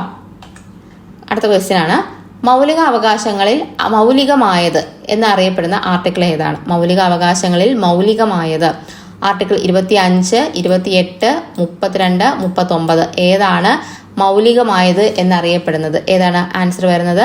It's option C 32. അപ്പം 32 ആണ് എന്ത്? മൗലിക അവകാശങ്ങളിൽ മൗലികമായത് എന്ന് അറിയപ്പെടുന്നത്. മൗലിക അവകാശങ്ങളുടെ അടിത്തറ എന്നറിയപ്പെടുന്ന ആർട്ടിക്കിൾ ഏതാണ്? ആർട്ടിക്കിൾ 21 മൗലിക അവകാശങ്ങളുടെ അടിത്തറ എന്നറിയപ്പെടുന്നത്. മൗലിക അവകാശങ്ങളിൽ മൗലികമായതാണ് 32. മൗലിക അവകാശങ്ങളുടെ അടിത്തറ ആർട്ടിക്കിൾ 21. ജീവിക്കാനുള്ള അവകാശത്തെയാണ് നമ്മൾ ആർട്ടിക്കിൾ 21 പറയുന്നത്. ഇനി ഭരണഘടനയുടെ സുവർണ ത്രികോണം എന്നറിയപ്പെടുന്ന ആർട്ടിക്കിൾ ഏതൊക്കെയാണ്? 14, 19, 21 എന്നതാണ് ഭരണഘടനയുടെ സുവർണ ത്രികോണം എന്ന് അറിയപ്പെടുന്നത്. ആർട്ടിക്കിൾ 32 എന്താണ് പറയുന്നത്? ഭരണഘടനാപരമായ പ്രതിവിധിക്കുള്ള അവകാശമാണ് ആർട്ടിക്കിൾ 32 പറയുന്നത്. ഒരു വ്യക്തിക്ക് തന്റെ മൗലിക അവകാശങ്ങൾ ലംഘിക്കപ്പെട്ടാൽ അവ പുനഃസ്ഥാപിക്കുന്നതിന് സുപ്രീം കോടതിയെ നേരിട്ട് സമീപിക്കാനുള്ള അവകാശമാണ് ആർട്ടിക്കിൾ 32 പറയുന്നത്. ഡോക്ടർ BR അംബേദ്കർ ഹൃദയവും ആത്മാവും എന്ന് വിശേഷിപ്പിച്ച ആർട്ടിക്കിൾ ഏതെന്ന് ചോദിച്ചു കഴിഞ്ഞാൽ ആർട്ടിക്കിൾ 32 നമ്മൾ പ്രിയാമ്പിളിനെ ഹൃദയവും ആത്മാവും എന്നൊക്കെ വിശേഷിപ്പിച്ചിട്ടുണ്ട്. പക്ഷെ BR അംബേദ്കർ വിശേഷിപ്പിച്ചത് ഹൃദയവും ആത്മാവും എന്ന് വിശേഷിപ്പിച്ചത് ഏതെന്ന് ചോദിച്ചാൽ അത് ആർട്ടിക്കിൾ 32 കേട്ടോ. അടുത്ത ക്വസ്റ്റ്യൻ ആണ്, പൗരന്മാരെ നിയമവിരുദ്ധമായി തടവിൽ വെക്കുന്നതിന് എതിരായി സുപ്രീം കോടതിയും ഹൈക്കോടതിയും പുറത്തിറക്കുന്ന ഉത്തരവിനെ പറയുന്ന പേരെന്താണ്? സുപ്രീം കോടതിയും അതുപോലെ തന്നെ ഹൈക്കോടതിയും പുറപ്പെടുവിക്കുന്ന ഉത്തരവ്. Mandamus, prohibition, habeas corpus, certiorari. ഏതാണ് ആൻസർ? ഹേബിയസ് കോർപ്പസ് ആണ് ഉത്തരം. അപ്പം പൗരന്മാരെ നിയമവിരുദ്ധമായി തടവിൽ വെക്കുന്നതിന് എതിരായി സുപ്രീം കോടതിയും ഹൈക്കോടതിയും പുറപ്പെടുവിക്കുന്ന ഉത്തരവാണ് ഇത് ഹേബിയസ് കോർപ്പസ് എന്ന് പറയുന്നത്. മൗലിക അവകാശങ്ങൾ സംരക്ഷിക്കുന്നതിനായി കോടതി പുറത്തുവിടുന്ന ഉത്തരവിനെയാണ് നമ്മൾ റിട്ട് എന്ന് പറയുന്നത്. റിട്ട് എന്ന റിട്ട് എന്ന ആശയം നമ്മൾ കടമെടുത്തിരിക്കുന്നത് എവിടെ നിന്നാണ്? ബ്രിട്ടനിൽ നിന്നുമാണ് കടമെടുത്തിരിക്കുന്നത്. ആ ഒരു സാമ്യം വെച്ച് ഓർത്തിരിക്കുക. സുപ്രീം കോടതിയുടെ റിട്ട് അധികാരത്തെയാണ് നമ്മൾ ആർട്ടിക്കിൾ 32 പറയുന്നത്. എന്നാൽ ഹൈക്കോടതിയുടെ റിട്ട് അധികാരം പറയുന്നത് ആർട്ടിക്കിൾ 226 കേട്ടോ. 226 ഹൈക്കോടതിയുടെ റിട്ട് അധികാരം പറയുന്നത്. റിട്ടുകൾ 5 വിധമാണ് ഉള്ളത്. ഏതൊക്കെയാണ്? Habeas corpus, mandamus, prohibition, quo warranto, certiorari. അപ്പൊ ഹേബിയസ് കോർപ്പസ് എന്ന് പറഞ്ഞാൽ ശരീരം ഹാജരാക്കുക. മാൻഡമസ് എന്ന് പറഞ്ഞാൽ നാം കൽപ്പിക്കുന്നു. അതുപോലെ പ്രൊഹിബിഷൻ നിർത്തിവെക്കുക. ക്വാ വാറണ്ടോ എന്ന് പറഞ്ഞാൽ എന്തധികാരം. സെർഷ്യോററി എന്ന് പറഞ്ഞാൽ ടു ബി സർട്ടിഫൈഡ്, ഇൻഫോം ചെയ്യുക അല്ലെങ്കിൽ സാക്ഷ്യപ്പെടുത്തുക എന്നൊക്കെ പറയുന്നതാണ് സെർഷ്യോററി. ആ വാക്കിന്റെ അർത്ഥമൊക്കെ ഒന്ന് ഓർത്ത് വെച്ചാൽ മതി. ഇന്ത്യൻ പൗരന്മാർക്ക് മാത്രം ലഭിക്കുന്ന മൗലിക അവകാശങ്ങൾ ഏതൊക്കെയാണ്? ആർട്ടിക്കിൾ 15, 16, 19, 29, 30 ഇമ്പോർട്ടൻ്റ് ആണ്, പഠിച്ചു വെച്ചിരിക്കുക കേട്ടോ. ഈ ഒരു സാധനം പഠിച്ചു വെച്ചിരിക്കുക. അതുപോലെ ഇന്ത്യൻ പൗരന്മാർക്കും വിദേശ പൗരന്മാർക്കും ഒരുപോലെ ലഭിക്കുന്ന മൗലിക അവകാശങ്ങളാണ് 14, 20, 21, 21A, 22, 23 മുതൽ 28 വരെ. മതസ്വാതന്ത്ര്യമൊക്കെ എല്ലാവർക്കും കിട്ടുന്നതാണ്. അപ്പം ഈ ഒരു ഇന്ത്യൻ പൗരന്മാർക്ക് മാത്രം ലഭിക്കുന്നത് ഇമ്പോർട്ടൻ്റ് ആണ്, പഠിച്ചു വെച്ചിരിക്കുക. 15, 16, 19, 29, 30 എന്നീ ആർട്ടിക്കിൾ ഇന്ത്യൻ പൗരന്മാർക്ക് മാത്രം ലഭിക്കുന്നതാണ്. മൗലിക ചുമതലകൾ ഭരണഘടനയിൽ കൂട്ടിച്ചേർത്തത് ഏത് ഭേദഗതിയിലൂടെയാണ്? മൗലിക കടമകൾ നമ്മൾ ഫണ്ടമെന്റൽ റൈറ്റ്സ് കഴിഞ്ഞു. ഫണ്ടമെന്റൽ ഡ്യൂട്ടീസ് ഏതിലൂടെയാണ് കൂട്ടിച്ചേർത്തത്? 44, 42, 24, 46 ഏത് ഭേദഗതിയിലൂടെയാണ്? 42ാം ഭേദഗതിയിലൂടെയാണ് കൂട്ടിച്ചേർത്തിരിക്കുന്നത്. മൗലിക കടമകളെ പറ്റി നോക്കാം. ഉൾപ്പെടുത്തിയ ഭരണഘടനാ ഭേദഗതിയാണ് 42 1976. നമ്മുടെ ഇന്ദിരാഗാന്ധിയുടെ സമയത്ത് തന്നെയാണ് 42ാം ഭേദഗതി എന്ന് പറയുന്നത്. മിനി കോൺസ്റ്റിറ്റ്യൂഷൻ എന്നറിയപ്പെടുന്ന ഭേദഗതി ഏത് എന്ന് ചോദിച്ചു കഴിഞ്ഞാൽ അത് 42 കേട്ടോ. ഇനി പ്രാബല്യത്തിൽ വന്നതെന്നാണ് മൗലിക കടമകൾ 1977 ജനുവരി 3 പ്രാബല്യത്തിൽ വരുന്നത്. സ്വരൺ സിംഗ് കമ്മിറ്റി റിപ്പോർട്ട് പ്രകാരമാണ് എന്ത് ചെയ്യുന്നത് മൗലിക കടമകൾ ഉൾപ്പെടുത്തുന്നത്. അതുപോലെ ഉൾപ്പെടുത്തിയിരിക്കുന്നത് ഏത് ഭാഗത്തിലാണ്? ഭാഗം 4ലാണ്, 4A ഉൾപ്പെടുത്തിയിരിക്കുന്നത്. ഭാഗം 4A ഉൾപ്പെടുത്തിയിരിക്കുന്നത്. അനുച്ഛേദം ഏതാണ്? 51A ആണ്. അപ്പം എ മറന്നു പോകരുത്. എ ഉണ്ട്. മൗലിക കടമകൾ ഭാഗം 4A പാർട്ട് 4A അതുപോലെ തന്നെ ആർട്ടിക്കിൾ 51A ഉൾപ്പെടുത്തിയിരിക്കുന്നത്. നമ്മൾ മൗലിക കടമകൾ കടമെടുത്തിരിക്കുന്നത് എവിടെ നിന്നാണ്? റഷ്യയിൽ നിന്നുമാണ് കടമെടുത്തിരിക്കുന്നത്. ഇന്ത്യൻ പൗരന്മാർക്ക് മാത്രം ബാധകമായിട്ടുള്ളത് ഒന്നാണ് ഏത് മൗലിക കടമ എന്ന് പറയുന്നത്. വിദേശികൾക്ക് ബാധകമല്ല. 42ാമത്തെ ഭേദഗതിയിലൂടെ 10 മൗലിക കടമകളാണ് നമ്മൾ ഉൾപ്പെടുത്തിയത്. 11ാമത്തെ മൗലിക കടമ നമ്മൾ ഉൾപ്പെടുത്തിയത് ഏത് ഭേദഗതിയിലൂടെയാണ്? 86ാം ഭേദഗതിയിലൂടെയാണ് ഉൾപ്പെടുത്തുന്നത്. 6 മുതൽ 14 വയസ്സ് വരെയുള്ള കുട്ടികൾക്ക് വിദ്യാഭ്യാസ അവകാശം മൗലിക അവകാശമാക്കണം എന്ന് പറഞ്ഞില്ലേ, ആ ഒരു സാധനം തന്നെയാണ് നമ്മൾ 11ാമത്തെ മൗലിക കടമയായിട്ട് ഉൾപ്പെടുത്തിയത്. അത് 86ാം ഭേദഗതിയിലൂടെയാണ് ഉൾപ്പെടുത്തിയിരിക്കുന്നത് കേട്ടോ. ഇനി ന്യായവാദത്തിന് എന്തല്ല അർഹമല്ല. നമ്മൾ പറഞ്ഞു മൗലിക അവകാശങ്ങൾ ന്യായവാദത്തിന് അർഹമാണ്, നമുക്ക് കോടതിയിൽ പോകാൻ കഴിയും. എന്നാൽ മൗലിക കടമ ലംഘിച്ചു എന്ന് പറഞ്ഞുകൊണ്ട് നമുക്ക് കോടതിയെ സമീപിക്കാനാവില്ല, അല്ലെങ്കിൽ കോടതി മുഖേന നമുക്ക് അതിലൊരു വിധി ഉണ്ടാക്കിയെടുക്കാൻ പറ്റില്ല. ന്യായവാദത്തിന് അർഹമല്ല എന്നാണ് നമ്മൾ പഠിക്കുന്നത്. ഇന്ത്യയുടെ ഭരണഘടന ഇനി നമ്മൾ കുറച്ച് ബാക്കിയുള്ള കാര്യങ്ങൾ നോക്കണം. നമ്മൾ ക്വസ്റ്റ്യൻ പേപ്പർ അനാലിസിസ് ചെയ്യുമ്പോഴത്തേക്ക് നമുക്ക് മൗലിക അവകാശങ്ങളും കടമകൾക്കും പുറമെ നമ്മൾ ബേസിക് ആയിട്ട് ഭരണഘടനയിൽ അറിഞ്ഞിരിക്കേണ്ട കുറച്ച് കാര്യങ്ങളും കൂടെ നമ്മൾ ക്വസ്റ്റ്യൻ പേപ്പറിൽ ചോദിച്ചു കണ്ടിട്ടുണ്ട്. അപ്പോൾ അതെന്തൊക്കെയാണെന്നുള്ളതാണ് നമ്മൾ നോക്കുന്നത് കേട്ടോ. ഇന്ത്യയുടെ ഭരണഘടന തയ്യാറാക്കിയത് ആരാണ്? ഭരണഘടനാ നിർമ്മാണ സഭയാണ്. ഓടിച്ചെന്ന് പറയത്തേ ഉള്ളൂ, കാരണം എല്ലാവർക്കും അറിയാവുന്ന കാര്യങ്ങളാണ് ഇതിനകത്ത് ഉൾപ്പെടുത്തിയിരിക്കുന്നത്. ഭരണഘടനാ നിർമ്മാണ സഭ രൂപീകരിക്കാൻ കാരണമായത് ഏതാണ്? ക്യാബിനറ്റ് മിഷന്റെ റിപ്പോർട്ടാണ് 1946. രൂപീകൃതമായത് എന്നാണ്? 1946 ഡിസംബർ 6 രൂപീകൃതമാകുന്നത്. എന്നാൽ ആദ്യത്തെ സമ്മേളനം നടന്നത് ഡിസംബർ 9 ആദ്യത്തെ സമ്മേളനം നടക്കുന്നത്. താൽക്കാലിക അധ്യക്ഷൻ ആരായിരുന്നു ആദ്യത്തെ സമ്മേളനത്തിൽ? ഡോക്ടർ സച്ചിദാനന്ദ സിൻഹയാണ് താൽക്കാലിക അധ്യക്ഷനായിട്ട് തിരഞ്ഞെടുത്തത്. സ്ഥിരം അധ്യക്ഷനായ ആരെയാണ് തിരഞ്ഞെടുത്തിരുന്നത്? ഡോക്ടർ രാജേന്ദ്ര പ്രസാദിനെയാണ് തിരഞ്ഞെടുത്തത്. എന്നാണ് തിരഞ്ഞെടുത്തത്? 1946 ഡിസംബർ 11. അടുത്ത സമ്മേളനം നടന്ന ഡിസംബർ 11 ഡോക്ടർ രാജേന്ദ്ര പ്രസാദിനെ തിരഞ്ഞെടുത്തത്. ഇനി ഡ്രാഫ്റ്റിംഗ് കമ്മിറ്റി എന്നാണ് രൂപീകരിച്ചത്? 1947 ഓഗസ്റ്റ് 29 രൂപീകരിച്ചത്. ഡ്രാഫ്റ്റിംഗ് കമ്മിറ്റി നമ്മുടെ ഭരണഘടനാ നിർമ്മാണ സഭയിലെ ഏറ്റവും ഇമ്പോർട്ടന്റ് ആയിട്ടുള്ള ഒരു കമ്മിറ്റി ആയിരുന്നു. 8 മേജർ കമ്മിറ്റിയും 14 മൈനർ കമ്മിറ്റിയും അടങ്ങുന്ന 22 കമ്മിറ്റികളിൽ മേജർ കമ്മിറ്റിയിൽ ഉൾപ്പെട്ട കമ്മിറ്റിയാണ് ഏത്? ഡ്രാഫ്റ്റിംഗ് കമ്മിറ്റി എന്ന് പറയുന്നത്. അതിന്റെ അധ്യക്ഷൻ ആരായിരുന്നു? ഡോക്ടർ BR അംബേദ്കർ ആയിരുന്നു അധ്യക്ഷൻ എന്ന് പറയുന്നത്. 7 അംഗങ്ങളായിരുന്നു അതിനകത്തുണ്ടായിരുന്നത്. അപ്പൊ ഡ്രാഫ്റ്റിംഗ് കമ്മിറ്റി രൂപീകരിച്ചത് എന്നാണ്? 1947 ഓഗസ്റ്റ് 29 രൂപീകരിച്ചത്. ഭരണഘടന തയ്യാറാക്കാൻ എടുത്ത സമയം 2 വർഷം 11 മാസം 17 ദിവസം. 18 ദിവസം എന്നുകൊണ്ട് PSC ഉത്തരം തന്നിരിക്കുന്നത് 17 ദിവസമാണ്. തുടക്കത്തിൽ അനുച്ഛേദങ്ങൾ എത്രയായിരുന്നു? 395. 8 പട്ടികയും അതുപോലെ തന്നെ 22 ഭാഗങ്ങളുമായിരുന്നു ഉണ്ടായിരുന്നത്. ഇപ്പം 25 ഭാഗങ്ങളാണ് നിലവിലുള്ളത് കേട്ടോ. 25 എണ്ണവും അതുപോലെ തന്നെ 12 പട്ടികയുമാണുള്ളത്. തുടക്കത്തിലുള്ള കാര്യം ഓർത്തിരിക്കുക. ദേശീയ ഭരണഘടനാ ദിനം, ദേശീയ നിയമ ദിനം, അതുപോലെ ദേശീയ സംവിധാന ദിനം എന്നൊക്കെ അറിയപ്പെടുന്ന ദിവസം ഏതാണ്? നവംബർ 26. ദേശീയ സംവിധാനം ചോദിച്ചു കഴിഞ്ഞാൽ എഴുതിക്കൊള്ളാം, നവംബർ 26. നമ്മളിപ്പോൾ ഇത്രയുമാണ് നമ്മൾ ഫണ്ടമെന്റൽ ഡ്യൂട്ടീസും ഫണ്ടമെന്റൽ റൈറ്റ്സും ആയിട്ട് ബന്ധപ്പെട്ടിട്ടുള്ള കാര്യങ്ങൾ നോക്കിയിട്ടുള്ളത്. അപ്പോൾ ഒരുവിധപ്പെട്ട എല്ലാ കാര്യങ്ങളും ഇതിനകത്ത് ഡിസ്കസ് ചെയ്ത് പോയിട്ടുണ്ട് കേട്ടോ. ഇനി നമ്മൾ അടുത്ത ടോപ്പിക്കിലേക്ക് പോവുകയാണ്, നമ്മുടെ ദേശീയ ചിഹ്നങ്ങൾ എന്ന് പറയുന്ന ടോപ്പിക്കിൽ. ദേശീയ പതാകയിൽ കാണപ്പെടുന്ന അശോക ചക്രത്തിന്റെ എത്ര ആരക്കാലുകളാണ് ഉള്ളത്? എത്ര ആരക്കാലുകളുണ്ട്? 22, 24, 26, 28. എത്ര എണ്ണമാണ്? 24 ആൻസർ വരുന്നത്. അപ്പൊ അശോക ചക്രത്തിൽ എത്ര ആരക്കാലുകളുണ്ട്? 24. ഇന്ത്യയുടെ ദേശീയ ഗീതം രചിച്ചത് ആരാണ്? ദേശീയ ഗീതം രചിച്ചത് ആരെന്നാണ് ചോദിച്ചിരിക്കുന്നത്. എക്സാം ഹാളിലിരുന്ന് ദേശീയ ഗാനമാണോ ദേശീയ ഗീതമാണോ എന്നുള്ളത് കറക്റ്റായിട്ട് തന്നെ നമ്മൾ വായിച്ചു നോക്കുക കേട്ടോ. ഒന്ന് അണ്ടർലൈൻ ചെയ്തൊക്കെ വായിച്ചു നോക്കിയാൽ വളരെ നന്നായിരിക്കും. അവിടെ ഇരുന്ന് ഗാനമാണോ ഗീതമാണോ എന്നൊക്കെ മാറി വായിച്ചിട്ട് ഉത്തരം എഴുതി വെക്കരുത്. ആ ഓപ്ഷൻ എയിൽ തന്നെ രവീന്ദ്രനാഥ ടാഗോർ ഒക്കെയാണ് കിടക്കുന്നത്. അപ്പം ക്വസ്റ്റ്യൻ നന്നായിട്ട് തന്നെ എന്ത് ചെയ്യുക? വായിക്കുക. ഇന്ത്യയുടെ ദേശീയ ഗീതം രചിച്ചത് ഓപ്ഷൻ എ രവീന്ദ്രനാഥ ടാഗോർ, ബങ്കിം ചന്ദ്ര ചാറ്റർജി, അരബിന്ദോ, കബീർദാസ്. ആരാണ് രചിച്ചത്? ദേശീയ ഗീതമാവുമ്പോൾ ബങ്കിം ചന്ദ്ര ചാറ്റർജിയാണ് ദേശീയ ഗീതം രചിച്ചത്. ഇനി ഇന്ത്യയുടെ ദേശീയ പൈതൃക മൃഗം ഏതാണ്? ചാടിക്കേറി ദേശീയ മൃഗം എന്ന് നോക്കരുത്, ദേശീയ പൈതൃക മൃഗമാണ് ചോദിച്ചിരിക്കുന്നത്. കടുവ, സിംഹം, ആന, കുതിര. ഏതാണ്? ആനയാണ് ആൻസർ. അപ്പം വെപ്രാളത്തിൽ എഴുതുന്നവർക്ക് ഉത്തരം തെറ്റിക്കാൻ വേണ്ടിയിട്ടാണ് ഈ ഓപ്ഷൻ എ എന്ന് പറയുന്നത് കൊടുത്തിരിക്കുന്നത് കേട്ടോ. ദേശീയ മൃഗം മാത്രമേ, പൈതൃകം കാണാതെ ദേശീയ മൃഗം എന്ന് മാത്രം കണ്ട് എഴുതുന്നവർക്ക് എഴുതാനാണ് ഓപ്ഷൻ എയിൽ തന്നെ കടുവ കൊടുത്തിരിക്കുന്നത്. അപ്പം ക്വസ്റ്റ്യൻ പേപ്പർ കിട്ടുമ്പോൾ ഓരോന്നും വായിക്കുമ്പം ശ്രദ്ധയോടുകൂടി നമ്മൾ വായിക്കുക. ഇതൊക്കെ ഏറ്റവും എളുപ്പത്തിൽ മാർക്ക് സ്കോർ ചെയ്യാൻ പറ്റുന്നതാണ്.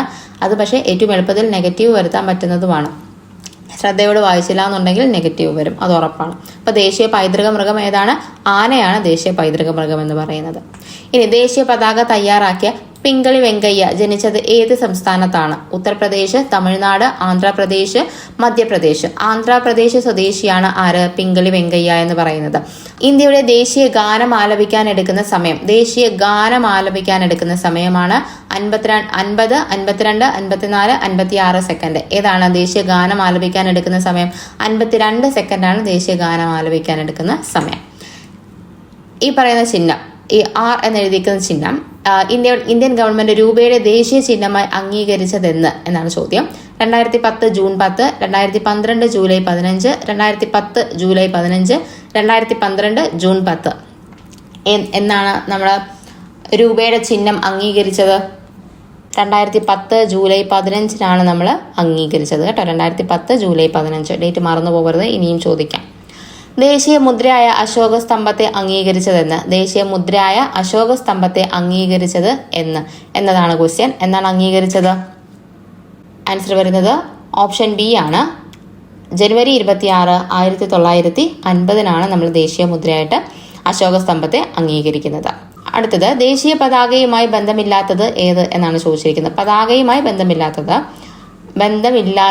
ബന്ധമുള്ളതാണോ ഇല്ലാത്തതാണോ എന്നൊക്കെ നോക്കുക. കുങ്കുമം, വെള്ള, പച്ച എന്നീ നിറങ്ങളിൽ നിർമ്മിച്ചിരിക്കുന്നു. 3:2 എന്ന അനുപാതത്തിൽ നിർമ്മിച്ചിരിക്കുന്നു. 1947 ഓഗസ്റ്റ് 1 നിലവിൽ വന്നു. പിങ്കളി വെങ്കയ്യ രൂപകൽപ്പന ചെയ്തു. അപ്പൊ ഏതാണ് ബന്ധമില്ലാത്തതെന്നാണ് ചോദിച്ചിരിക്കുന്നത്. നമുക്കറിയാം നിറം ഏതൊക്കെയാണ്? കുങ്കുമം, വെള്ള, പച്ച എന്നതാണ് നിറം എന്ന് പറയുന്നത്. 3:2 എന്നതാണ് അനുപാതം. ലെങ്ത് ഈസ് ടു ബ്രെഡ്ത്ത് ആണ്, നീളം ഈസ് ടു വീതിയാണ് 3:2 എന്ന് പറയുന്നത് കേട്ടോ. തിരിച്ച് ചോദിച്ചു കഴിഞ്ഞാൽ 2:3 എന്ന് എഴുതിക്കൊള്ളണം.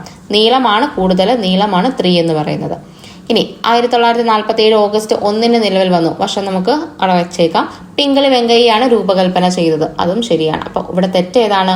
ഓപ്ഷൻ സി ആണ് ഇവിടുത്തെ തെറ്റായിട്ടുള്ള ആൻസർ എന്ന് പറയുന്നത്.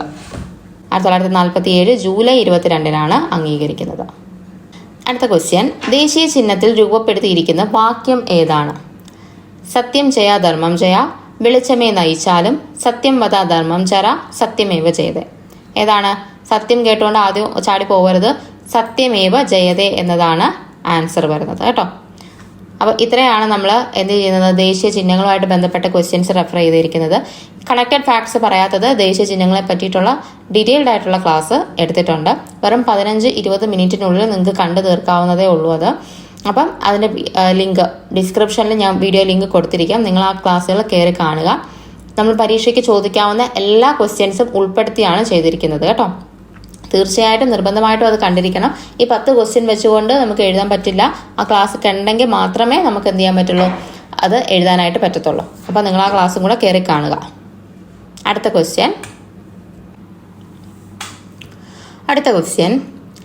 ഇന്ത്യയിൽ മനുഷ്യാവകാശ സംരക്ഷണ നിയമം നിലവിൽ വന്ന വർഷം ഏതാണ്? മനുഷ്യാവകാശ സംരക്ഷണ നിയമം എന്നാണ് നിലവിൽ വന്നത് എന്നാണ്. 1990, 93, 96, 94 എന്നാണ് നിലവിൽ വരുന്നത്.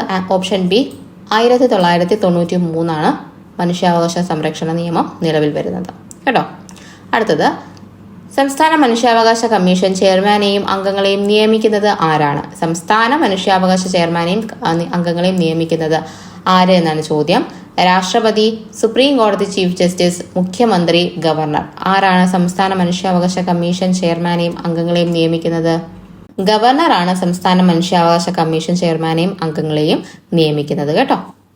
നെക്സ്റ്റ് ക്വസ്റ്റ്യൻ, താഴെ പറയുന്നവരിൽ ദേശീയ മനുഷ്യാവകാശ കമ്മീഷനിൽ എക്സ് ഒഫിഷ്യോ അംഗമല്ലാത്തത് ആര് എന്നാണ് ചോദ്യം. എക്സ് ഒഫീഷ്യോ അംഗം അല്ലാത്തത്. അപ്പോൾ നമുക്ക് എക്സ് ഒഫീഷ്യോ അംഗങ്ങളെ അറിഞ്ഞിരിക്കണം. ദേശീയ പട്ടികവർഗ കമ്മീഷൻ ചെയർപേഴ്സൺ, ദേശീയ പട്ടികജാതി കമ്മീഷൻ ചെയർപേഴ്സൺ, ദേശീയ വനിതാ കമ്മീഷൻ ചെയർപേഴ്സൺ, കേന്ദ്ര നിയമകാര്യ മന്ത്രി. ആരാണ് മനുഷ്യാവകാശ കമ്മീഷനിലെ എക്സ് ഒഫീഷ്യോ അംഗം അല്ലാത്തത്? ഇവിടെ ആൻസർ വരുന്നത് ഓപ്ഷൻ ഡി ആണ്. കേന്ദ്ര നിയമകാര്യ മന്ത്രി എന്തല്ല, എക്സ് ഒഫീഷ്യോ അംഗമല്ല. ബാക്കി വരുന്ന പട്ടികവർഗ കമ്മീഷൻ ചെയർപേഴ്സൺ, ദേശീയ പട്ടികജാതി കമ്മീഷൻ ചെയർപേഴ്സൺ, ദേശീയ വനിതാ കമ്മീഷൻ ചെയർപേഴ്സൺ ഒക്കെ ദേശീയ മനുഷ്യാവകാശ കമ്മീഷനിൽ എക്സ് ഒഫീഷ്യോ അംഗങ്ങളാണ്. ദേശീയ മനുഷ്യാവകാശ കമ്മീഷന്റെ ആസ്ഥാനം എവിടെയാണ്? ദേശീയ മനുഷ്യാവകാശ കമ്മീഷന്റെ ആസ്ഥാനം മുംബൈ, കൽക്കട്ട, ഹൈദരാബാദ്, ഡൽഹി. എവിടെയാണ് ദേശീയ മനുഷ്യാവകാശ കമ്മീഷന്റെ ആസ്ഥാനം? ഡൽഹിയാണ് ദേശീയ മനുഷ്യാവകാശ കമ്മീഷന്റെ ആസ്ഥാനം എന്ന് പറയുന്നത്. അപ്പൊ നമുക്ക് മനുഷ്യാവകാശ കമ്മീഷനെ പറ്റിയിട്ട് ഡീറ്റെയിൽഡ് ആയിട്ട് നോക്കാം. മനുഷ്യാവകാശ നിയമം, മനുഷ്യാവകാശ സംരക്ഷണ നിയമം ഭേദഗതി വരുത്തിയത് എന്നാണ് ചോദിച്ചു കഴിഞ്ഞാൽ 2019 ഭേദഗതി വരുത്തിയത്. ബില്ല് അവതരിപ്പിച്ചത് ആരാണ്? ഭേദഗതി ബില്ല് അമിത്ഷാ ആയിരുന്നു അവതരിപ്പിച്ചിരുന്നത്. അത് നിലവിൽ വന്നത് 2019 ഓഗസ്റ്റ് 2 നിലവിൽ വരുന്നത്. ഈ ഡേറ്റ് ഒന്ന് ഓർത്തു വെച്ചിരിക്കുക കേട്ടോ. ഭേദഗതി പ്രകാരം ചെയർമാന്റെ യോഗ്യത സുപ്രീം കോടതി ചീഫ് ജസ്റ്റിസ് അല്ലെങ്കിൽ ജഡ്ജി പദവി വഹിച്ച വ്യക്തി ആയിരിക്കണം. ഈ ജഡ്ജി പദവി വഹിച്ച വ്യക്തി ആയിരിക്കണം എന്നത് കൂട്ടിച്ചേർക്കുകയാണ് ഉണ്ടായത്. മുമ്പ് സുപ്രീം കോടതി ചീഫ് ജസ്റ്റിസ് ആയിരുന്ന വ്യക്തിക്ക് മാത്രമേ ചെയർമാൻ ആകാൻ പറ്റുള്ളായിരുന്നു. ഇപ്പോൾ അതെന്താണ്? സുപ്രീം കോടതി ചീഫ് ജസ്റ്റിസ് ആകാം, അല്ലെങ്കിൽ ജഡ്ജി, സുപ്രീം കോടതി ജഡ്ജി ആയിട്ട് പദവി വഹിച്ച ആൾക്കും മനുഷ്യാവകാശ കമ്മീഷൻ ചെയർമാനായിട്ട് ചെയർമാൻ ആവാനുള്ള അധികാരമുണ്ട്. മനുഷ്യാവകാശ കമ്മീഷൻ ചെയർമാനായ ആദ്യ സുപ്രീം കോടതി ജഡ്ജി എന്നുള്ള ചോദ്യത്തിന് ഉത്തരം കഴിഞ്ഞ ചെയർമാൻ ആയിരുന്ന ജസ്റ്റിസ് അരുൺകുമാർ മിശ്രയാണ് കേട്ടോ. ഇപ്പൊ നമ്മുടെ ചെയർമാൻ മാറിയിട്ടുണ്ട്. അപ്പൊ അത് നമുക്ക് പഠിക്കാം ഇനി അങ്ങോട്ട്. സംസ്ഥാനത്ത് ഹൈക്കോടതി സംസ്ഥാനത്ത് വന്ന മാറ്റം എന്തെന്നാണ് ചോദിക്കുന്നത്. ഹൈക്കോടതി ചീഫ് ജസ്റ്റിസ് അഥവാ ജഡ്ജി പദവി വഹിച്ച വ്യക്തി ആയിരിക്കണം. ചീഫ് ജസ്റ്റിസ് മാത്രമായിരുന്നു മുമ്പ്, അത് ജഡ്ജി പദവി വഹിച്ച വ്യക്തിക്കും ഇപ്പം സംസ്ഥാന മനുഷ്യാവകാശ കമ്മീഷൻ ചെയർമാൻ ആകാനായിട്ട് പറ്റും. 3 വർഷം അല്ലെങ്കിൽ 70 വയസ്സ് എന്നാക്കി മാറ്റിയിട്ടുണ്ട് കാലാവധി എന്ന് പറയുന്നത്. അംഗങ്ങൾ 3 പേർ മനുഷ്യാവകാശങ്ങളെ പറ്റിയിട്ട് പ്രായോഗിക അറിവുള്ള വ്യക്തികളായിരിക്കണം. അതുപോലെ തന്നെ അതിലൊരാൾ സ്ത്രീകളായിരിക്കണം. മുമ്പ് 2 പേരെ ഉണ്ടായിരുന്നുള്ളൂ, അതിപ്പോൾ 3 ആക്കി. ആ ഒരാൾ വനിതയും കൂടെ ആയിരിക്കണം എന്ന് പറയുന്നുണ്ട്. ഇനി 3 വർഷത്തേക്ക് പുനർനാമകരണം ചെയ്യാം. പക്ഷേ 70 വയസ്സിന് മുകളിലായി കഴിഞ്ഞാൽ പുനർനിയമനത്തിന് അർഹതയില്ല. 3 വർഷത്തേക്ക് വരെ പുനർനിയമനത്തിന് അർഹതയുണ്ട് ഇവർക്ക്. ഇനി എക്സ് ഒഫീഷ്യോ അംഗങ്ങൾ നമ്മൾ പറഞ്ഞു. എക്സ് ഒഫീഷ്യോ അംഗങ്ങൾ ആരൊക്കെയാണെന്ന് നമുക്ക് നോക്കാം. ദേശീയ പട്ടികജാതി കമ്മീഷൻ ചെയർപേഴ്സൺ, ദേശീയ പട്ടികവർഗ കമ്മീഷൻ ചെയർപേഴ്സൺ, ദേശീയ ന്യൂനപക്ഷ കമ്മീഷൻ ചെയർപേഴ്സൺ, അതുപോലെ ദേശീയ വനിതാ കമ്മീഷൻ ചെയർപേഴ്സൺ, ദേശീയ പിന്നോക്ക വിഭാഗ കമ്മീഷൻ ചെയർപേഴ്സൺ, ദേശീയ ബാലാവകാശ commission chairperson, chief commissioner for persons with disabilities, ഭിന്നലിംഗക്കാർക്കുള്ള ചീഫ് കമ്മീഷണർ, അവരും കൂടെ ഉൾപ്പെടുന്ന ഈ 7 പേര് ഉൾപ്പെടുന്നതാണ് എക്സ് ഒഫീഷ്യോ അംഗങ്ങൾ എന്ന് പറയുന്നത്. അതിൽ ഈ പറയുന്ന 5, 6, 7 എന്ന് പറയുന്നത് നമ്മൾ 2019 ഭേദഗതി മുഖേന കൊണ്ടുവന്നതാണ്. അതിന് മുൻപ് 4 എക്സ് ഒഫീഷ്യോ അംഗങ്ങളായിരുന്നു ഉണ്ടായിരുന്നത്. ഇപ്പം ടോട്ടൽ എത്ര എക്സ് ഒഫീഷ്യോ അംഗങ്ങളുണ്ട്? 7 എക്സ് ഒഫീഷ്യോ അംഗങ്ങളുണ്ട്. ഇതൊക്കെ ഒന്ന് ഓർത്തിരിക്കുക. ഇന്ത്യയിലെ മനുഷ്യാവകാശങ്ങളുടെ കാവൽക്കാരൻ എന്ന് അറിയപ്പെടുന്നത് ആരാണ്? ദേശീയ മനുഷ്യാവകാശ കമ്മീഷനാണ്. ഇന്ത്യയുടെ മൗലിക അവകാശങ്ങളുടെ കാവൽക്കാരൻ എന്ന് ചോദിച്ചു കഴിഞ്ഞാൽ അത് സുപ്രീം കോടതിയാണ് കേട്ടോ. മൗലിക അവകാശങ്ങളാണോ മനുഷ്യാവകാശങ്ങളാണോ എന്നൊക്കെ ഒന്ന് നോക്കിയിട്ട് വേണം ഉത്തരം എഴുതാനായിട്ട്. മനുഷ്യാവകാശങ്ങളുടെ കാവൽക്കാരൻ എന്ന് ചോദിച്ചു കഴിഞ്ഞാൽ അത് ദേശീയ മനുഷ്യാവകാശ കമ്മീഷനാണ്. മൗലിക അവകാശങ്ങളുടെ കാവൽക്കാരൻ ആര് എന്ന് ചോദിച്ചു കഴിഞ്ഞാൽ അത് സുപ്രീം കോടതിയാണ്. കമ്മീഷൻ സ്ഥാപിതമായത് എന്നാണ്? ദേശീയ മനുഷ്യാവകാശ കമ്മീഷൻ 1993 ഒക്ടോബർ 12 സ്ഥാപിതമാകുന്നത്. 93 സെപ്റ്റംബർ 28 ദേശീയ മനുഷ്യാവകാശ നിയമം അനുസരിച്ചാണ് എന്ത് ചെയ്യുന്നത്? കമ്മീഷൻ നിലവിൽ വരുന്നത്. സ്ഥാപിതമായത് 93 ഒക്ടോബർ 12 കമ്മീഷന്റെ ആസ്ഥാനം ഇപ്പോൾ ഫരീദ് കോട്ട് ഹൗസ് ആണ് കേട്ടോ. മുൻപിത് മാനവ അധികാർ ഭവൻ എന്നായിരുന്നു അറിയപ്പെട്ടിരുന്നത്. അതിനു മുൻപ് അത് അറിയപ്പെട്ടിരുന്നത് സർദാർ പട്ടേൽ ഭവൻ എന്നായിരുന്നു. അപ്പൊ സർദാർ പട്ടേൽ ഭവൻ എന്ന് ചോദിച്ചാൽ ഏതിന്റെ ആസ്ഥാനമായിരുന്നു എന്ന് ചോദിച്ചു കഴിഞ്ഞാൽ അത് ദേശീയ മനുഷ്യാവകാശ കമ്മീഷന്റെ ആസ്ഥാനമായിരുന്നു എന്ന് ഓർത്തിരിക്കുക. ഇപ്പോൾ നിലവിലെ ആസ്ഥാനം അറിയപ്പെടുന്നത് ഫരീദ് കോട്ട് ഹൗസ്, ന്യൂഡൽഹിയാണ് ആസ്ഥാനം എന്ന് പറയുന്നത്. ദേശീയ മനുഷ്യാവകാശ കമ്മീഷനെ തിരഞ്ഞെടുക്കുന്നത് ഒരു കമ്മിറ്റിയാണ്. അത് 6 അംഗ കമ്മിറ്റിയാണ് തിരഞ്ഞെടുക്കുന്നത്. ആ കമ്മിറ്റിയിലെ അംഗങ്ങൾ ആരൊക്കെയാണെന്ന് നമുക്ക് നോക്കാം. പ്രധാനമന്ത്രി, ചെയർമാൻ ആയിട്ടുള്ളത് പ്രധാനമന്ത്രിയാണ്. ആഭ്യന്തരമന്ത്രിയുണ്ട്, ലോക്സഭാ സ്പീക്കറുണ്ട്, ലോക്സഭാ പ്രതിപക്ഷ നേതാവും രാജ്യസഭാ പ്രതിപക്ഷ നേതാവും രാജ്യസഭാ ഡെപ്യൂട്ടി ചെയർമാനുമാണ് ഉള്ളത് കേട്ടോ. അപ്പൊ രാജ്യസഭ ചെയർമാൻ അല്ല, രാജ്യസഭ ഡെപ്യൂട്ടി ചെയർമാനാണ് ഈ സമിതിയിൽ അംഗമായിട്ടുള്ളതെന്ന് ഓർത്തിരിക്കുക. 6 അംഗ സമിതിയാണ് എന്ത് ചെയ്യുന്നത്, ദേശീയ മനുഷ്യാവകാശ കമ്മീഷനെ തിരഞ്ഞെടുക്കുന്നത്. അതിന്റെ ചെയർമാൻ ആരാന്ന് ചോദിച്ചു കഴിഞ്ഞാൽ പ്രധാനമന്ത്രിയാണ് ചെയർമാൻ എന്ന് പറയുന്നത്. ഇനി സംസ്ഥാന മനുഷ്യാവകാശ കമ്മീഷൻ നിലവിൽ വന്നത് എന്നാണ്. 1998 ഡിസംബർ 11 സംസ്ഥാന മനുഷ്യാവകാശ കമ്മീഷൻ നിലവിൽ വരുന്നത്. ഏത് വർഷമാണ്? 1998 ഡിസംബർ 11 നിലവിൽ വരുന്നത്. ആസ്ഥാനം എവിടെയാണ്? തിരുവനന്തപുരമാണ് ആസ്ഥാനം എന്ന് പറയുന്നത്. ഈ കമ്മിറ്റിയും തിരഞ്ഞെടുക്കുന്നത് ഒരു സമിതി മുഖേനയാണ്. ആ സമിതിയിൽ മുഖ്യമന്ത്രിയുണ്ട്, നിയമസഭാ സ്പീക്കറുണ്ട്, സംസ്ഥാന ആഭ്യന്തരമന്ത്രിയുണ്ട്, അതുപോലെ തന്നെ നിയമസഭാ പ്രതിപക്ഷ നേതാവുണ്ട്. ഇനി നിയമസഭയ്ക്ക് പകരം നിയമസഭയും നിയമസമിതിയും ഉള്ളിടത്ത് എന്തും കൂടെ വരും? സമിതിയിലെ പ്രതിപക്ഷ നേതാവും നിയമസമിതിയിലെ ചെയർമാനും കൂടെ ഉൾപ്പെടും കേട്ടോ. അത് ഓർത്തിരിക്കുക. ഇവിടെ വരുന്നത് 4 പേരാണ്. ഈ 4 എന്നുള്ള നമ്പർ ചോദിക്കില്ല. പക്ഷെ ഇപ്പുറത്ത് ഇവിടെ തെരഞ്ഞെടുക്കുന്ന കമ്മിറ്റിയിൽ ദേശീയ സമിതിയെ തെരഞ്ഞെടുക്കുന്നതിൽ സമിതിയിൽ എത്ര അംഗങ്ങളുണ്ടെന്ന് ചോദിക്കാറുണ്ട്. 6 അവിടെ അംഗങ്ങൾ എന്ന് പറയുന്നത്. ഇവിടെ അംഗങ്ങൾ ആരൊക്കെയാണ് എന്നുള്ളത് ഓർത്തിരിക്കുക. അടുത്തത് നമുക്ക് ഇതിന്റെ ബാക്കി കാര്യങ്ങൾ നോക്കാം. ഞാനൊരു ടേബിൾ ആയിട്ടാണ് തന്നിരിക്കുന്നത്. നമുക്ക് ടേബിൾ ആയിട്ട് പഠിക്കാനായിരിക്കും കുറച്ചും കൂടി എളുപ്പം. കമ്പയർ ചെയ്ത് പഠിക്കുമ്പോൾ കുറച്ചും കൂടെ ഓർമ്മയിൽ നിൽക്കുക. അപ്പൊ ദേശീയ മനുഷ്യാവകാശ കമ്മീഷനും സംസ്ഥാന മനുഷ്യാവകാശ കമ്മീഷനും അംഗങ്ങളെയും ചെയർമാനെയും മറ്റംഗങ്ങളെ എല്ലാവരെയും നിയമിക്കുന്നത് ആരാണ്? പ്രസിഡന്റ് ആണ് എന്ത് ചെയ്യുന്നത്, ദേശീയ മനുഷ്യാവകാശ കമ്മീഷനിൽ നിയമിക്കുന്നത്. എന്നാൽ സംസ്ഥാനത്ത് വരുമ്പോൾ അത് നിയമനം നടത്തുന്നത് ഗവർണറാണ് നിയമിക്കുന്നത്. ഇനി രാജിക്കത്ത് നൽകുന്നത് ആർക്കാണ് എന്ന് ചോദിച്ചു കഴിഞ്ഞാൽ അതും രാഷ്ട്രപതിക്ക് തന്നെയാണ്. ഇവിടെ അത് ഗവർണർക്കാണ് കൊടുക്കുന്നത്. നീക്കം ചെയ്യുന്നത് ആര് എന്ന് ചോദിച്ചു കഴിഞ്ഞാൽ അത് പ്രസിഡന്റ് ആണ്. മനുഷ്യാവകാശ കമ്മീഷനിൽ എടുത്തു പഠിക്കേണ്ട ഒരു കാര്യമാണ്, നീക്കം ചെയ്യുന്നത് പ്രസിഡന്റ് ആണ് കേട്ടോ. അപ്പം സംസ്ഥാന മനുഷ്യാവകാശ കമ്മീഷനിലെ നീക്കം ചെയ്യുന്നത് ആര് എന്ന് ചോദിച്ചു കഴിഞ്ഞാൽ പ്രസിഡന്റ് ആണ്. എന്നാൽ അവർ രാജി സമർപ്പിക്കുന്നത് ഗവർണർക്കാണ്. അത് തമ്മിൽ തിരിഞ്ഞു പോകരുത്. ഇനി വാർഷിക റിപ്പോർട്ട് സമർപ്പിക്കുന്നത് കേന്ദ്ര സർക്കാരിനും അതത് സംസ്ഥാന സർക്കാരുകൾക്കുമാണ്. സംസ്ഥാനത്ത് വരുമ്പോൾ അത് സംസ്ഥാന സർക്കാരിന് മാത്രമാണ് കൊടുക്കുന്നത്. ഇനി കാര്യനിർവഹണ ഉദ്യോഗസ്ഥൻ ആര് എന്ന് ചോദ്യം വന്നിട്ടുണ്ട്. സെക്രട്ടറി ജനറൽ ആണ് ദേശീയ മനുഷ്യാവകാശ കമ്മീഷന്റെ കാര്യനിർവഹണ ഉദ്യോഗസ്ഥൻ. ഇവിടെ ആകുമ്പോൾ സെക്രട്ടറിയാണ് സംസ്ഥാനത്ത് അതിന്റെ കാര്യനിർവഹണ ഉദ്യോഗസ്ഥൻ എന്ന് പറയുന്നത്. ആദ്യ ചെയർമാൻ ആരാണ്? ജസ്റ്റിസ് രംഗനാഥ മിശ്രയാണ് ആദ്യത്തെ ചെയർമാൻ എന്ന് പറയുന്നത്. ആരാണ് ആദ്യത്തെ ചെയർമാൻ? ജസ്റ്റിസ് രംഗനാഥ മിശ്രയാണ് ആദ്യത്തെ ചെയർമാൻ. ഇനി സംസ്ഥാനത്ത് വരുമ്പോൾ ആരാണ് ചെയർമാൻ? MM പരീത് പിള്ളയായിരുന്നു ആദ്യത്തെ ചെയർമാൻ എന്ന് പറയുന്നത്. ആകെ അംഗസംഖ്യകൾ എത്രയാണ്? ദേശീയത്തിലാണെങ്കിൽ 6 പേരും സംസ്ഥാനത്ത് മനുഷ്യാവകാശ കമ്മീഷനിൽ 3 പേരുമാണ് ഉള്ളത്. അപ്പൊ ഇത് ഓർത്ത് വെച്ചിരിക്കുക, നന്നായിട്ട് തന്നെ പഠിക്കുക കേട്ടോ. ഇങ്ങനെ കമ്പയർ ചെയ്ത് പഠിക്കുമ്പോൾ നമുക്ക് എളുപ്പത്തിൽ പഠിക്കാനായിട്ട് പറ്റും. ദേശീയ മനുഷ്യാവകാശ കമ്മീഷൻ അംഗമായ ആദ്യ മലയാളി ആര്, അല്ലെങ്കിൽ ആദ്യ വനിത എന്നൊക്കെ ചോദിച്ചാലും ജസ്റ്റിസ് ഫാത്തിമ ബീവി ആണ് എന്ത് ദേശീയ മനുഷ്യാവകാശ കമ്മീഷൻ അംഗമായ ആദ്യ മലയാളി എന്ന് പറയുന്നത്. ഇനി ദേശീയ മനുഷ്യാവകാശ കമ്മീഷനിൽ അധ്യക്ഷനായ ആദ്യ മലയാളി ആര് എന്ന് ചോദിച്ചു കഴിഞ്ഞാൽ justice KG ബാലകൃഷ്ണനാണ്.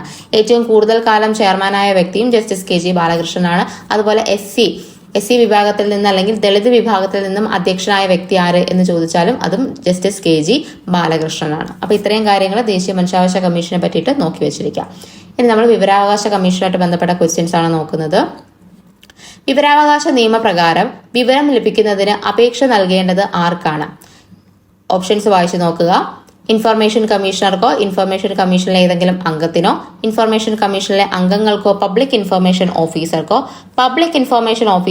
Assistant public information ഓഫീസർക്കോ ഇവയൊന്നുമല്ല. ഏതാണ് ഉത്തരം വരുന്നത്? ഓപ്ഷൻ സി ആണ് ആൻസർ വരുന്നത്. പബ്ലിക് ഇൻഫർമേഷൻ ഓഫീസർക്ക് അല്ലെങ്കിൽ അസിസ്റ്റന്റ് പബ്ലിക് ഇൻഫർമേഷൻ ഓഫീസർക്കാണ് നമ്മൾ എന്ത് ചെയ്യേണ്ടത്? അപേക്ഷ നൽകേണ്ടത്. ഇന്ത്യയിലെ ആദ്യത്തെ മുഖ്യ വിവരാവകാശ കമ്മീഷണർ ആരായിരുന്നു? വജാഹത്ത് ഹബീബുള്ളയാണ് ഇന്ത്യയിലെ ആദ്യത്തെ മുഖ്യ വിവരാവകാശ കമ്മീഷണർ എന്ന് പറയുന്നത്. ഇനി ദേശീയ വിവരാവകാശ കമ്മീഷൻ നിലവിൽ വന്ന വർഷം എന്നാണ്? വിവരാവകാശ കമ്മീഷൻ നിലവിൽ വന്നത് എന്നാണ്? 2002, 1999, 2005, 2011 എന്നാണ് നിലവിൽ വന്നത്? 2005 നിലവിൽ വരുന്നത്. വിവരാവകാശത്തിന്റെ കരട് രൂപം തയ്യാറാക്കിയ വ്യക്തി ആരാണ്? കരട് രൂപം തയ്യാറാക്കിയത് ആരെന്നാണ് ചോദിച്ചിരിക്കുന്നത്. Chelameswar, PB Sawant, Markandeyan, JB Mavalankar. ആരാണ് തയ്യാറാക്കിയത്? ആരാണ്? PB സാവന്ത് ആണ് കേട്ടോ തയ്യാറാക്കിയിട്ടുള്ളത്. അതുപോലെ അടുത്ത ക്വസ്റ്റ്യൻ നോക്കാം. താഴെ തന്നിരിക്കുന്നവയിൽ വിവരാവകാശവുമായി ബന്ധപ്പെട്ട് ശരിയായ പ്രസ്താവന ഏത്? വിവരാവകാശ നിയമം പ്രാവർത്തികമാക്കാൻ പിന്നിൽ പ്രവർത്തിച്ച സംഘടന ഉത്തർപ്രദേശിലെ കിസാൻ ശക്തി സംഘടനയാണ്. വിവരാവകാശ നിയമം നിലവിൽ വന്നത് 2005. മുഖ്യ വിവരാവകാശ കമ്മീഷണറും 10ൽ കുറയാത്ത അംഗങ്ങളും ഉണ്ടായിരിക്കണം. വ്യക്തിയുടെ ജീവനും സുരക്ഷയ്ക്കും ഭീഷണിയാവുന്ന വിവരങ്ങൾ വിവരാവകാശം വഴി നേടിയെടുക്കാവുന്നതാണ്. ഇതിൽ ശരിയായത് ഏത് എന്നാണ് ചോദിച്ചിരിക്കുന്നത്. വിവരാവകാശ നിയമപ്രകാരം പിന്നിൽ പ്രവർത്തിച്ചത് ഉത്തർപ്രദേശിലെ സംഘടനയല്ല, രാജസ്ഥാനിലെ സംഘടനയാണ്. അത് ഏതാണ്? മസ്ദൂർ കിസാൻ ശക്തി സംഘടനയാണ് പിന്നിൽ പ്രവർത്തിച്ചത്. അതുപോലെ മുഖ്യ വിവരാവകാശ കമ്മീഷണറും 10ൽ കുറയാത്ത അല്ല, 10ൽ കൂടാതെ മാക്സിമം 10 അംഗങ്ങൾ മാത്രമാണ് അവിടെ വേണ്ടത്. വ്യക്തിയുടെ ജീവനും സുരക്ഷയ്ക്കും ഭീഷണിയാവുന്ന വിവരങ്ങൾ നമുക്ക് വിവരാവകാശം വഴി നേടിയെടുക്കാൻ കഴിയില്ല. അപ്പൊ ഇവിടെ ആൻസർ വരുന്നത് വിവരാവകാശ നിയമം നിലവിൽ വന്നത് 2005 നിലവിൽ വന്നത് എന്നതാണ് ശരിയായിട്ടുള്ള ഉത്തരം. വിവരാവകാശത്തെ പറ്റിയിട്ട് നമുക്ക് നോക്കാം. ജനാധിപത്യത്തിന്റെ സൂര്യ തേജസ് എന്നറിയപ്പെടുന്ന നിയമമാണ് ഏത്? വിവരാവകാശ നിയമം എന്ന് പറയുന്നത്. വിവരാവകാശ നിയമം പാസാക്കിയ ഇന്ത്യയിലെ ആദ്യത്തെ സംസ്ഥാനം തമിഴ്നാടാണ്. അത് 1997. രണ്ടാമത്തെ സംസ്ഥാനമാണ് ഗോവ എന്ന് പറയുന്നത് കേട്ടോ. അതും 97 തന്നെയാണ് രണ്ടാമത്തെ സംസ്ഥാനം ഗോവയാണ്. ആദ്യ സംസ്ഥാനം തമിഴ്നാടാണ്. എന്നാൽ വിവരാവകാശ നിയമം ഇന്ത്യൻ പാർലമെന്റ് പാസാക്കിയതാണ് 2005 ജൂൺ 15. നിയമം പാസാക്കിയത് 2005 ജൂൺ 15. നിയമം നിലവിൽ വന്നത് എന്നാണ്? 2005 ഒക്ടോബർ 12 നിയമം നിലവിൽ വരുന്നത്. ആസ്ഥാനം ഏതാണ്? CIC ഭവനാണ് ആസ്ഥാനം. ന്യൂഡൽഹിയിലാണ് ഇതിന്റെ CIC ഭവൻ സ്ഥിതി ചെയ്യുന്നത്. വിവരാവകാശ നിയമത്തിന്റെ മുൻഗാമി എന്നറിയപ്പെടുന്നത് ഏതാണ്? ഫ്രീഡം ഓഫ് ഇൻഫോർമേഷൻ ആക്ട് 2002 വിവരാവകാശ നിയമത്തിന്റെ മുൻഗാമി എന്ന് അറിയപ്പെടുന്നത്. പിന്നിൽ പ്രവർത്തിച്ച സംഘടന നമ്മൾ പറഞ്ഞു, മസ്ദൂർ കിസാൻ ശക്തി സംഘടനയാണ്. അത് രാജസ്ഥാൻ ബേസ് ചെയ്തിട്ടുള്ള ഒരു സംഘടനയാണ്. ഇനി അതിന് ഈ മസ്ദൂർ കിസാൻ ശക്തി സംഘടനയുടെ സ്ഥാപക നേതാവ് ആരാണ്? അരുണ റോയ് ആണ് അതിന്റെ സ്ഥാപക നേതാവ് എന്ന് പറയുന്നത്. അപേക്ഷ സമർപ്പിക്കേണ്ടത് നമ്മൾ ക്വസ്റ്റ്യൻ കണ്ടതാണ്. ആർക്കൊക്കെയാണ്? പബ്ലിക് ഇൻഫർമേഷൻ ഓഫീസർക്കും അല്ലെങ്കിൽ അസിസ്റ്റന്റ് പബ്ലിക് ഇൻഫർമേഷൻ ഓഫീസർക്കും അപേക്ഷ കൊടുക്കാവുന്നതാണ്. ഇനി ദാരിദ്ര്യ രേഖയ്ക്ക് താഴെയുള്ളവർക്ക് എന്തില്ല? അപേക്ഷാ ഫീസ് ഇല്ല. അല്ലാത്തവർക്ക് 10 രൂപയാണ് എന്ത്? അപേക്ഷാ ഫീ എന്ന് പറയുന്നത്. വിവരത്തെ പറ്റി നിർവചിക്കുന്ന വകുപ്പ് ഏതെന്ന് ചോദിച്ചു കഴിഞ്ഞാൽ അത് 2F നിയമത്തിലെ 2F എന്ത് വിവരം എന്ത് എന്നുള്ളതിനെ പറ്റി നിർവചിച്ചിരിക്കുന്നത്. അതിൽ എന്താണ് വരും? നമ്മുടെ ലോഗ് ബുക്ക് അങ്ങനെയുള്ള കാര്യങ്ങളെല്ലാം വിവരത്തിൽ വരും എന്ന് പറഞ്ഞേക്കുന്നത് 2F. അപേക്ഷ സമർപ്പിച്ച് പബ്ലിക് ഇൻഫർമേഷൻ ഓഫീസർ ആണെങ്കിൽ മറുപടി ലഭിക്കേണ്ട ദിവസം 30 ദിവസത്തിനകം കൊടുക്കണം. ഇനി അസിസ്റ്റന്റ് പബ്ലിക് ഇൻഫർമേഷർക്കാണ് കൊടുത്തിരിക്കുന്നതെങ്കിൽ അത് 35 ദിവസത്തിനകമാണ് നമുക്ക് തിരിച്ച് മറുപടി ലഭിക്കേണ്ടത്. എന്നാൽ വ്യക്തിയുടെ ജീവനോ സ്വാതന്ത്ര്യത്തിനോ സംബന്ധിച്ച് എന്തെങ്കിലും ആണെങ്കിൽ മറുപടി 48 മണിക്കൂറിനകത്ത് നമുക്ക് കിട്ടിയിരിക്കണം. മൂന്നാം കക്ഷിയുടെ ആണെങ്കിൽ 40 ദിവസത്തിനകത്ത് വെച്ചിട്ടാണ് നമുക്ക് കിട്ടേണ്ടത്.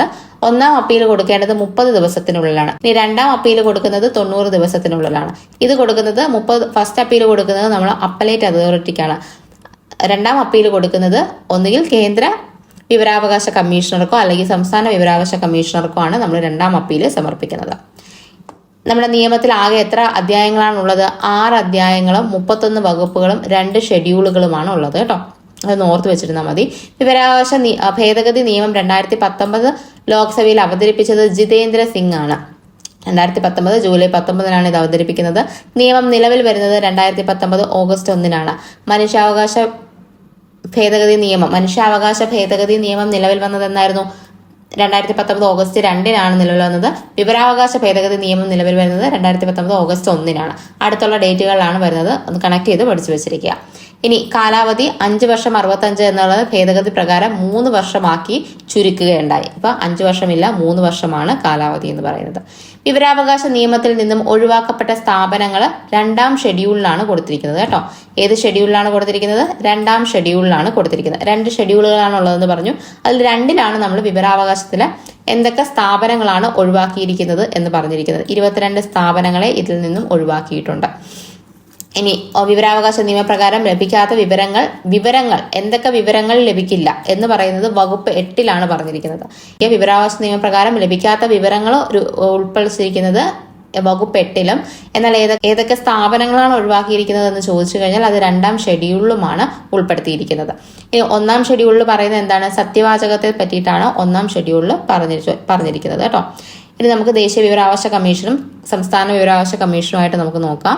നിലവിൽ വന്നത് നമ്മൾ പറഞ്ഞു 2005 ഒക്ടോബർ 12-നാണ് നിലവിൽ വരുന്നത് ദേശീയ വിവരാവകാശ കമ്മീഷൻ. എന്നാൽ സംസ്ഥാനത്ത് വരുന്നത് 2005 തന്നെയാണ് ഡിസംബർ 19-നാണ് വരുന്നത് കേട്ടോ. ഡിസംബർ 19-നാണ് വരുന്നത്. ആസ്ഥാനം CIC ഭവനാണ് ന്യൂഡൽഹി. ഇത് സംസ്ഥാനത്താകുമ്പോൾ ആസ്ഥാനം തിരുവനന്തപുരമാണ്. അംഗസംഖ്യ എന്താണ്? ഒരു മുഖ്യ ചെയർമാനും 10-ൽ കൂടാത്ത അംഗങ്ങളുമാണ്. രണ്ടിടത്തും സെയിം ആണ്. സംസ്ഥാനത്തും ദേശീയ തലത്തിലും ഒരേ അംഗസംഖ്യ തന്നെയാണ് പറയുന്നത്. ഇനി നിയമിക്കുന്നത് ആരാണ്? രാഷ്ട്രപതിയാണ് നിയമിക്കുന്നത്. നീക്കം ചെയ്യുന്നത്, സത്യവാചകം ചൊല്ലിക്കൊടുക്കുന്നത്, രാജിക്കത്ത് സമർപ്പിക്കുന്നത് എല്ലാം രാഷ്ട്രപതിയാണ്. മനുഷ്യാവകാശത്തിൽ എന്താണ്? നീക്കം ചെയ്യുന്നത് പ്രസിഡന്റാണ് സംസ്ഥാനത്ത് വരുമ്പോൾ. എന്നാൽ വിവരാവകാശത്തിൽ എല്ലാം രാഷ്ട്രപതിയും എല്ലാം ഗവർണറുമാണ് എന്നത് ഓർത്തു വെച്ചിരിക്കുക. സ്പെസിഫിക് ആയിട്ടുള്ള കാര്യം മാത്രം നമ്മളൊന്ന് നോട്ട് ചെയ്ത് പഠിക്കുക. ബാക്കിയെല്ലാം സെയിം ആണ് എന്നുള്ള രീതിയിൽ പഠിച്ചു വെച്ചേക്കുക. നിയമിക്കുന്നത്, നീക്കം ചെയ്യുന്നത്, സത്യവാചകം ചൊല്ലിക്കൊടുക്കുന്നത്, രാജിക്കത്ത് കൊടുക്കുന്നത് എല്ലാം ദേശീയ വിവരാവകാശ കമ്മീഷണർക്ക് ആരാണ്? രാഷ്ട്രപതിയും. സംസ്ഥാന വിവരാവകാശ കമ്മീഷണർക്ക് ഗവർണറുമാണ് ചെയ്യുന്നത്.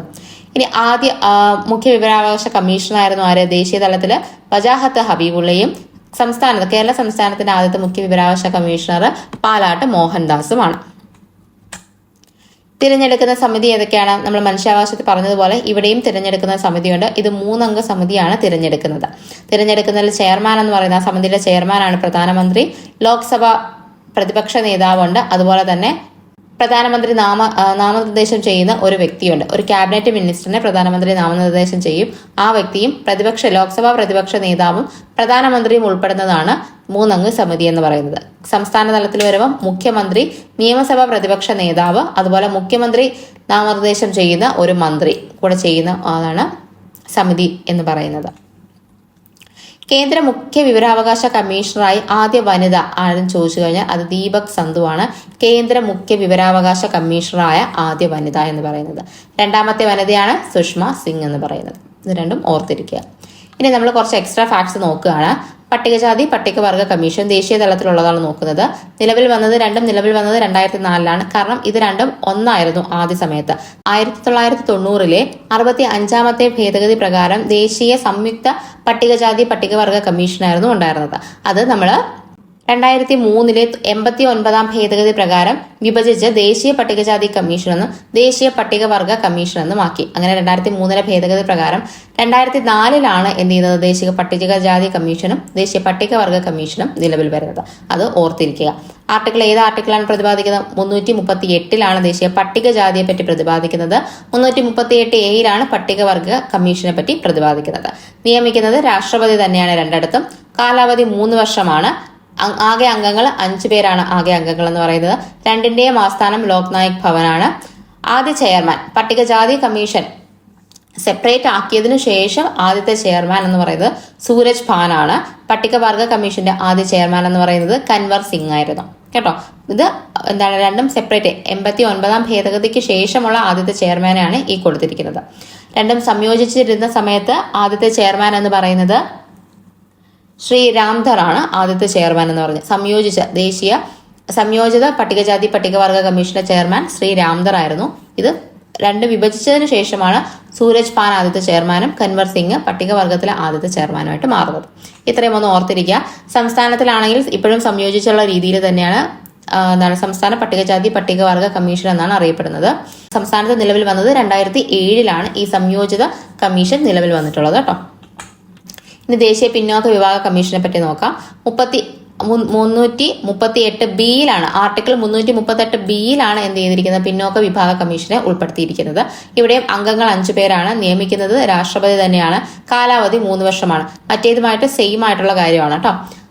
രാഷ്ട്രപതി 3 വർഷം, 5 അംഗങ്ങൾ, ഇതെല്ലാം സെയിം തന്നെയാണ്.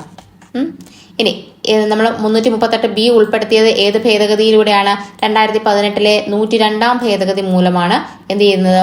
338B നമ്മൾ ഉൾപ്പെടുത്തിയത്. അങ്ങനെയാണ് ദേശീയ പിന്നോക്ക വിഭാഗ കമ്മീഷന് ഭരണഘടനാ പദവി ലഭിക്കുന്നത് കേട്ടോ. ദേശീയ വനിതാ കമ്മീഷനെ പറ്റിയിട്ടും ക്വസ്റ്റ്യൻസ് കണ്ടിട്ടുണ്ട്. അപ്പോൾ ദേശീയ വനിതാ കമ്മീഷൻസിനും കൂടെ നമുക്ക് നോക്കാം. നിലവിൽ വന്നത് ദേശീയമാകുമ്പോൾ 1992 ജനുവരി 31-നാണ്. സംസ്ഥാനത്ത് നിലവിൽ വരുന്നത് 1996 മാർച്ച് 14-നാണ് നിലവിൽ വരുന്നത്. അംഗസംഖ്യ ദേശീയ തലത്തിൽ 6 പേരുണ്ട്. സംസ്ഥാന തലത്തിൽ 5 പേരാണ് ഉള്ളത്. ഇനി അംഗങ്ങളെ നിയമിക്കുന്നത് കേന്ദ്ര ഗവൺമെന്റ് ആണ്. ബാക്കിയുള്ള കമ്മീഷനുകളെ തമ്മിൽ ഒരു വ്യത്യാസമുള്ളത് ഇവിടെയാണ്. അംഗങ്ങളെ നിയമിക്കുന്നത് ആര്? നമ്മൾ എല്ലായിടത്തും പ്രസിഡന്റ് ആണ് നിയമിക്കുന്നത് അല്ലെങ്കിൽ ഗവർണർ ആണ് നിയമിക്കുന്നതെന്ന് പഠിക്കുമ്പോൾ വനിതാ കമ്മീഷനിലെ അംഗങ്ങളെ നിയമിക്കുന്നതും നീക്കം ചെയ്യുന്നതും രാജിക്കത്ത് നൽകുന്നതും എല്ലാം ഗവൺമെന്റിനാണ്, കേന്ദ്ര ഗവൺമെന്റിനാണ് നമ്മൾ കൊടുക്കുന്നത്. സംസ്ഥാനത്ത് വരുമ്പോൾ അത് സംസ്ഥാന ഗവൺമെന്റ് ആയിട്ട് മാറും. അപ്പൊ അംഗങ്ങളെ നിയമിക്കുന്നത്, നീക്കം ചെയ്യുന്നത്, രാജിക്കത്ത് കൊടുക്കുന്നതെല്ലാം ഗവൺമെന്റ് ആണ്. ദേശീയ വനിതാ കമ്മീഷനിലെ കേന്ദ്ര ഗവൺമെന്റും സംസ്ഥാന വനിതാ കമ്മീഷനിലെ സംസ്ഥാന ഗവൺമെന്റുമാണ്. ഇനി പ്രസിദ്ധീകരണം ഓർത്തു വെച്ചിരിക്കുക. രാഷ്ട്ര മഹിളയാണ് ദേശീയ വനിതാ കമ്മീഷന്റെ പ്രസിദ്ധീകരണം. സംസ്ഥാനതാമം സ്ത്രീ ശക്തിയാണ്. ആദ്യ ചെയർമാൻ എന്ന് പറയുന്നത് ജയന്തി പട്നായിക്കാണ്. സംസ്ഥാനത്ത് സുഗതകുമാരിയാണ് ആദ്യത്തെ ചെയർപേഴ്സൺ എന്ന് പറയുന്നത്. ഇനി ആസ്ഥാനം എവിടെയാണ്? നിർഭയ ഭവൻ ന്യൂഡൽഹിയാണ്. ഇത് സംസ്ഥാന തലത്തിൽ തിരുവനന്തപുരത്താണ് ആസ്ഥാനം എന്ന് പറയുന്നത്. കാലാവധി 3 വർഷമാണ്. ദേശീയ തലത്തിൽ കാലാവധി 3 വർഷവും സംസ്ഥാന തലത്തിൽ 5 വർഷവുമാണ് കേട്ടോ. വനിതാ കമ്മീഷനിൽ സംസ്ഥാന തലത്തിൽ കാലാവധി കൂടുതലാണ്, 5 വർഷമാണ് കൂടുതൽ. അത് ഓർത്തിരിക്കുക. അപ്പൊ ഇത്രയാണ് നമുക്കുള്ളത്. നമ്മൾ ഇത്രയും കാര്യങ്ങൾ എക്സ്ട്രാ ആയിട്ടൊന്ന് ഓർത്ത് വെച്ചിരിക്കുക. വനിതാ കമ്മീഷനെ പറ്റിയിട്ടും അതുപോലെ തന്നെ പിന്നോക്കവും അതുപോലെ ദേശീയ പട്ടികജാതി പട്ടികവർഗ കമ്മീഷനെയൊക്കെ പറ്റിയിട്ട് ഈ പട്ടികജാതി അതെല്ലാം സിമ്പിൾ ആയിട്ടുള്ള കാര്യങ്ങൾ മാത്രമേ പറഞ്ഞിട്ടുള്ളൂ. അതൊന്ന് ഓർത്തിരുന്നാൽ മതി. ക്വസ്റ്റ്യൻ വന്നു കഴിഞ്ഞാൽ നമുക്ക് എഴുതാൻ പറ്റണം. ഇനി നമ്മൾ നോക്കുന്നത് നമ്മുടെ ഇപ്പോഴത്തെ ചെയർമാൻ ആരൊക്കെയാണ് എന്നുള്ളതാണ്. ദേശീയ തലത്തിലും സംസ്ഥാന തലത്തിലും ആരൊക്കെയാണ് ചെയർമാൻ എന്നാണ് നോക്കുന്നത്. വിവരാവകാശ കമ്മീഷൻ ദേശീയ വിവരാവകാശ കമ്മീഷൻ ചെയർമാൻ ആരാണ്? ഹീരാലാൽ സമരിയാണ് എന്ത് ദേശീയ വിവരാവകാശ കമ്മീഷൻ ചെയർപേഴ്സൺ എന്ന് പറയുന്നത്. ഇനി കേരള സംസ്ഥാന വിവരാവകാശ കമ്മീഷൻ ചെയർമാൻ ആരാണ്? പി ഹരിനായർ ആണ് കേരള സംസ്ഥാന വിവരാവകാശ കമ്മീഷൻ ചെയർമാൻ എന്ന് പറയുന്നത്. ഇനി ദേശീയ മനുഷ്യാവകാശ കമ്മീഷൻ ചെയർമാൻ വിജയ് ഭാരതി സായിനിയാണ്. ഇത് ആക്ടിംഗ് ആണ് വിജയ് ഭാരതി സായിനി എന്ന് പറയുന്നത്. അലക്സാണ്ടർ തോമസ് ആണ് സംസ്ഥാന മനുഷ്യാവകാശ കമ്മീഷൻ ചെയർപേഴ്സൺ എന്ന് പറയുന്നത്. വനിതാ കമ്മീഷൻ ചെയർമാൻ മാറിയിട്ടുണ്ട് ദേശീയ തലത്തിൽ. വിജയ് കിഷോർ രഹ്കാർ ആണ് ഇപ്പോഴത്തെ ദേശീയ തലത്തിലെ വനിതാ കമ്മീഷൻ ചെയർപേഴ്സൺ എന്ന് പറയുന്നത്. സംസ്ഥാനത്ത് മാറ്റമില്ല, പി സതീദേവി തന്നെയാണ് ഇപ്പോഴും ചെയർപേഴ്സൺ എന്ന് പറയുന്നത്. ഇനി പട്ടികജാതി കമ്മീഷണറും ഇടയ്ക്ക് മാറിയിരുന്നു. കിഷോർ മക്വാനയാണ് ഇപ്പോഴത്തെ ദേശീയ തലത്തിലെ ചെയർമാൻ എന്ന് പറയുന്നത്. പട്ടികവർഗ കമ്മീഷൻ എന്ന് പറയുന്നത് ആന്തർ സിംഗ് ആര്യയാണ് ഇപ്പോഴത്തെ ചെയർമാൻ എന്ന് പറയുന്നത്. കേരളത്തിൽ വരുമ്പോഴത്തേക്ക് രണ്ടും കൂടെ ഒറ്റ കമ്മീഷനാണ് 2007 നിലവിൽ വന്നത്. BS മാവോജിയാണ് ഇവിടുത്തെ ചെയർപേഴ്സൺ എന്ന് പറയുന്നത്. ഇനി പിന്നോക്ക കമ്മീഷൻ ദേശീയ തലത്തിൽ ചെയർമാൻ എന്ന് പറയുന്നത് ഹൻസ്രാജ് ഗംഗാറാം ആഹിറാണ്. കേരള സംസ്ഥാനത്ത് ശശിധരാണ് കേട്ടോ. ശശിധരനാണ് കേരള സംസ്ഥാനത്ത് പിന്നോക്ക. അപ്പൊ നമ്മൾ ഇത്രയാണ് ഇന്നത്തെ ക്ലാസ്സിൽ ഉൾപ്പെടുത്തിയിരിക്കുന്നത്. ഇത്രയും കൊണ്ട് തന്നെ നമ്മുടെ 10th പ്രിലിംസിന്റെ സിലബസ് ആയിട്ടുള്ള ഇന്ത്യൻ കോൺസ്റ്റിറ്റ്യൂഷൻ കംപ്ലീറ്റ് ആയിട്ട് നമ്മൾ കവർ ചെയ്തിരിക്കുകയാണ്. അപ്പൊ ഈ ക്ലാസ് കംപ്ലീറ്റ് ആയിട്ട് കണ്ട് ഈ ക്ലാസ്സിൽ പറഞ്ഞിരിക്കുന്ന കാര്യങ്ങൾ എല്ലാം തന്നെ നിങ്ങൾ പഠിച്ചു കഴിഞ്ഞാൽ നിങ്ങൾക്ക് 10ൽ 10 മാർക്കും കിട്ടാനുള്ള എല്ലാം ഇതിനകത്ത് തന്നെ പറഞ്ഞിട്ടുണ്ട്. അപ്പൊ ക്ലാസ്സുകൾ ഇഷ്ടപ്പെടുകയാണെങ്കിൽ ലൈക്ക് ചെയ്യുക, ചാനൽ സബ്സ്ക്രൈബ് ചെയ്യുക, ഇങ്ങനെ കൂടെയുള്ള ഫ്രണ്ട്സിന് എന്ത് ചെയ്യുക, ഷെയറും കൂടെ ചെയ്ത് സപ്പോർട്ട് ചെയ്യുക. അപ്പൊ നമുക്ക് അടുത്ത ക്ലാസ്സിൽ കാണാം. അതുവരേക്കും ബൈ.